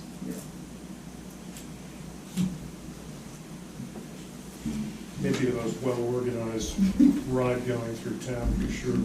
I'm just blown away by how much money they raise. I mean, that's just incredible. That is incredible, to raise that much money. It does come down to the same 2 points every time we have this discussion. It's safety for the riders as well as the residents and sanitation issues. It sounds like you've got that well covered. And then we can obviously make the notification of the residents as the mayor has mentioned. I appreciate that. And again, I will make that donation to Very kind of you. I think I saw the basket people on Wurtsville Road again this weekend. Thank you. That's it. I'm sorry for keeping you, we didn't realize. I put a note to Chris, do you know who the guy is because we're a small town, we know everybody. Do you know who the guy is in the back in the corner, right? a small world. I live in Florida during the winter, and my next door neighbor, his name is Robert Daly. Delay. Delay. Delay? D-A-L-E-Y. He owned the house right across from your discussion of the golf course. Okay. 30 years ago, I believe, he sat on this board. And he said to me, he said, "You're going through New Jersey?" I said, "Yeah." He said, "Whereabouts?" And I told him, he said, well, why don't you go on Wurtsville Road? They have rest stops down they have rest stops at this school all the time, and they go towards the river. I was going north of here, elevation. I looked at it, I said, God, you know what, this will work. And now I come right by his house. I've taken pictures of it. The guy's 88 years old. And so, here it is, he said to me, "When are you going to the board?" I said, "Well, I'll talk to you after the board meeting." So I'll tell them nobody recognizes it. They're coming through, your riders are coming through some of the prettiest country in New Jersey riding here. Well, when you start in the city, riding a bike's dangerous, and it is beautiful here. But when you're riding a bike, I don't know if anybody rides a bike, you don't really notice it because you have to pay attention. I run and I notice it when I'm running. Yeah. I run these roads and I notice it. It's beautiful out here. It's an incredible place to live. Well, thank you, gentlemen. Thank you. Ladies, I really appreciate it. Thank you for coming. Thank you. I thought that maybe you were going to say that, oh God, they were a mess. And I said, oh God, I'm sorry I butted in, and I did my little spiel, but. No, it's purely, as Rick says, purely about us notifying everyone so they can avoid that road while you're there. That's all it's about. So we just have to know about it. And we did last year, and it was such a huge present. Everyone was like, whoa, what's going on? They're not going to hide us. Everybody, if anybody's familiar with cycling, we have Robbie McEwen, George Campy. They ride with us. They're in that lead pack. Those guys can ride, this is flat. They're riding 27, 28 miles an hour through here. I mean, they're flying. And George Campy makes all the gear for these guys. Every guy has the same jersey, pants, socks, everything. They get everybody wears the same jersey. On the first day, on the second day, they get another jersey. So we can't hide. We are noticeable. Thank you. Thank you. I'm sorry that I didn't notify you last year. That's quite all right. That's not a problem. It's fixed, and you won't have to come back next year. You just fill out a form and call it a day. Thank you. Thank you. Thanks. I'll tick that one off my list. So the other two small things I had was just a quick official thank you to go out there to the Grange, who bought 2 new benches for the park. Jason's picking up tomorrow, and they will replace 2 very old and tired benches in the park. Plus he has 2 benches that the Boy Scouts purchased with leftover funds from when they did the bocce ball court. So there's 4 new benches going to go into the park to replace very tired ones. Just wanted to put the thank you out there because, you know, the Grange did this off their own back. They just came to us and said, we want to buy some benches for the park. So that's very nice. Put that out there. And to go back to Chris's quick interjection of throwing the park, or the kids' park and the park into the Ringo's Village, I don't really agree with that. It's under Parks and Recreation Committee. I'm maybe a liaison between the two. As far as like building the park up, I don't know, maybe it's something we want to look into. Well, I think there should be maybe a liaison between the two, but I think there's so much been going on within the Parks and Recreation Committee to do with all of this, the history. No, that's fine. We'll connect the two, but I think that's, you know, I don't think we shift it anyway. Can we prepare for next month's meeting a resolution thanking the Grange for the 2 benches? You and I can work on that. And the boys. The boys. I mean, he's got those benches. I don't know if that was part of a previous discussion when the Boy Scouts came and they did the bocce report. I'm not sure whether they've received a thank you or not. I don't think so, No, but certainly the Grange. It was a Boy Scout. I think it was an Eagle Scout project or something. The way it works, because I had to do paperwork for the most recent one, the way it works is they go out and raise money for their project. So if a scout is looking to do an Eagle Scout project, he goes out and raises money. If he raises money, through donations, if he raises more money than he actually winds up needing, whatever's left over has to go to another not-for-profit use. So what I suspect happened here is they raised more than they needed for the bocce ball court. So they applied it for a not-for-profit use, which is the benches for the park, which is greatly appreciated. I mean, we labored a while back to spend money to buy some new benches for the park. I think it was my first year on the committee. You know, the budget was tight. It's great when you can get 4 of them through donations. It's greatly appreciated. And I'm thinking about reaching out to the other Boy Scouts groups, the Girl Scouts group, see if we can get some groups that potentially jump in and do the Treks program as a community project to provide benches, other benches to the park. That might be something we can do as well, just to add to or replace. There's a lot of that need replacing, so that might be the other thing we could do, Allison, I mean, I had talked to somebody about this very early on when I got on the committee and nothing really happened, but you know, you could say to people that if you donate X dollars to buy a bench, we'll put a plaque on it. Yeah. You know, if you want to do one in memorial of somebody, that's also a way that we could maybe raise money for some things for the park, if people are so interested. I'm having a bit of a problem taking $500 from this fellow. I was going to raise the issue with you separately after the meeting. Well, I'm having a moral problem with it because this is going to kids with cancer. Yeah. And I'm having a real issue taking $500 from that cause. I mean, is this bothering anybody else, or am I just being overly I didn't sensitive? get the impression he was necessarily taking it from the cause. Well, I thought he said his organization. From the organization, he's going to donate from the organization. From that cause. It sounds like he organizes for everybody and he's doing this for a living. I don't know, but maybe we ought to, maybe, Also for approving what he's doing, it would, some people say it's like a black, a bribe. We'll pin down the source of these funds, but if it's coming from the pool that's going to the kids for cancer, I'm having a real issue taking this $500. Much as I'd love to get it for the nets, and look, if we move forward with the soccer net, the volleyball, or the soccer goal and the volleyball net, Kathy and I will make a nice donation. So if it's coming from Kids for Cancer, I'd really rather have this stay for Kids for Cancer. I mean, if you guys think I'm wrong, I'm okay. You can tell me no, but I'm having a real moral issue taking this from Kids for Cancer. Yeah, I'd recommend against it legally anyway. Let's find out what the source is, Chris. If Kevin is right and this guy is just out there and this is coming basically from a non-charitable pocket, great. We'll subject to what Carl says, but if it's coming from the pool of money for the Kids for Cancer, I'm having a real problem with this.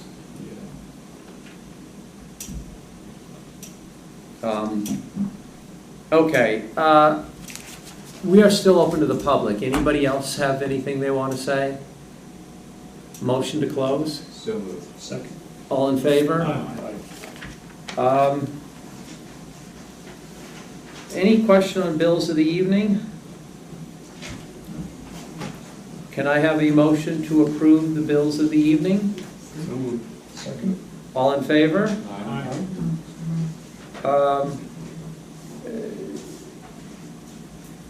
Are we approving both of these in one, Krista and All you B? have to approve is the extension of interest for third quarter 2019 taxes, because we just got the tax rate in. Okay, okay. I think what you're saying, what this is saying is, we're gonna give people a longer period of time to pay their taxes. Yes. Because Before interest kicks in. before interest kicks in. Correct. Okay, can I have a motion to approve that? So moved. Second. All in favor? Aye. Anything else, Krista, I need under administrative reports of this? Anybody have questions about the correspondence? And just one general question. Did the Princeton Hydro plantings, did that happen? Yeah. And the sign happened, and the sign got vandalized. Apparently, like, seriously vandalized. I got an email from Jason right before I was getting ready to leave, but they vandalized the sign and they vandalized some other stuff, and he wants to get it on the website and ask people again to really pay attention to anything that looks out of the ordinary in the park. And then I emailed Jason back and said, all right, we have to figure out some way to come up with the money and get these cameras ASAP. So keep getting the estimates up the priority list and go from there. Just so you guys know, visiting nurse, Oh, right. we're not doing that because of the insurance issue. I had a conversation with the insurance broker. Long story short, not a good idea. There are plenty of other sources for that. Not a good idea for a small town. Could create all sorts of issues for us if something goes wrong. It's not, so we're gonna, there are other, like you said, there are plenty of other sources. I suggest if you haven't, take a look at the police report for last month. I don't know if there's anything to discuss, but just take a look at it. I didn't look at it this month. It's a little disconcerting. Take a look at it, and maybe we could talk about it, but it's a little disconcerting. It's on the drive. Uh-huh. The police report, okay. Oh, and we went with we were able to go with the new phone service, Okay. the upgrade telephone. Yeah. So we implemented that, so, just so you guys know. Krista is trying to bring us into modern times and save us money while she's doing it. And so our phone system was very antiquated. Our computer system is 10 years old, so we're going to be looking to upgrade the computer system. We're trying to bring ourselves into modern times so that we can implement some of the programs that we're trying to implement to make this township operate more efficiently. Anything else, or can I have a? And just, so I have a scanning company coming in to do a walkthrough and give us a quote to scan our files. Oh, good. We have a massive number of files that exist only in paper in the basement. If this building burned down, we'd be deep doo-doo. So we're looking to have a company come in. It's a company that is on the county co-op list to give us an estimate as to what it would cost to scan the files. The nice thing about that is they'd be scanned in a way where they'd be keyword searchable, so when we needed to find things, it would be much, much easier. And they're actually going to take a couple of our files and scan them, and then come back and show us what they'll look like. Perfect. Okay. Do we need to talk about anything else? Anything on the correspondence, or should we adjourn? Motion to adjourn. Do I have a second? Second. All in favor? Aye. Okay, we are adjourned.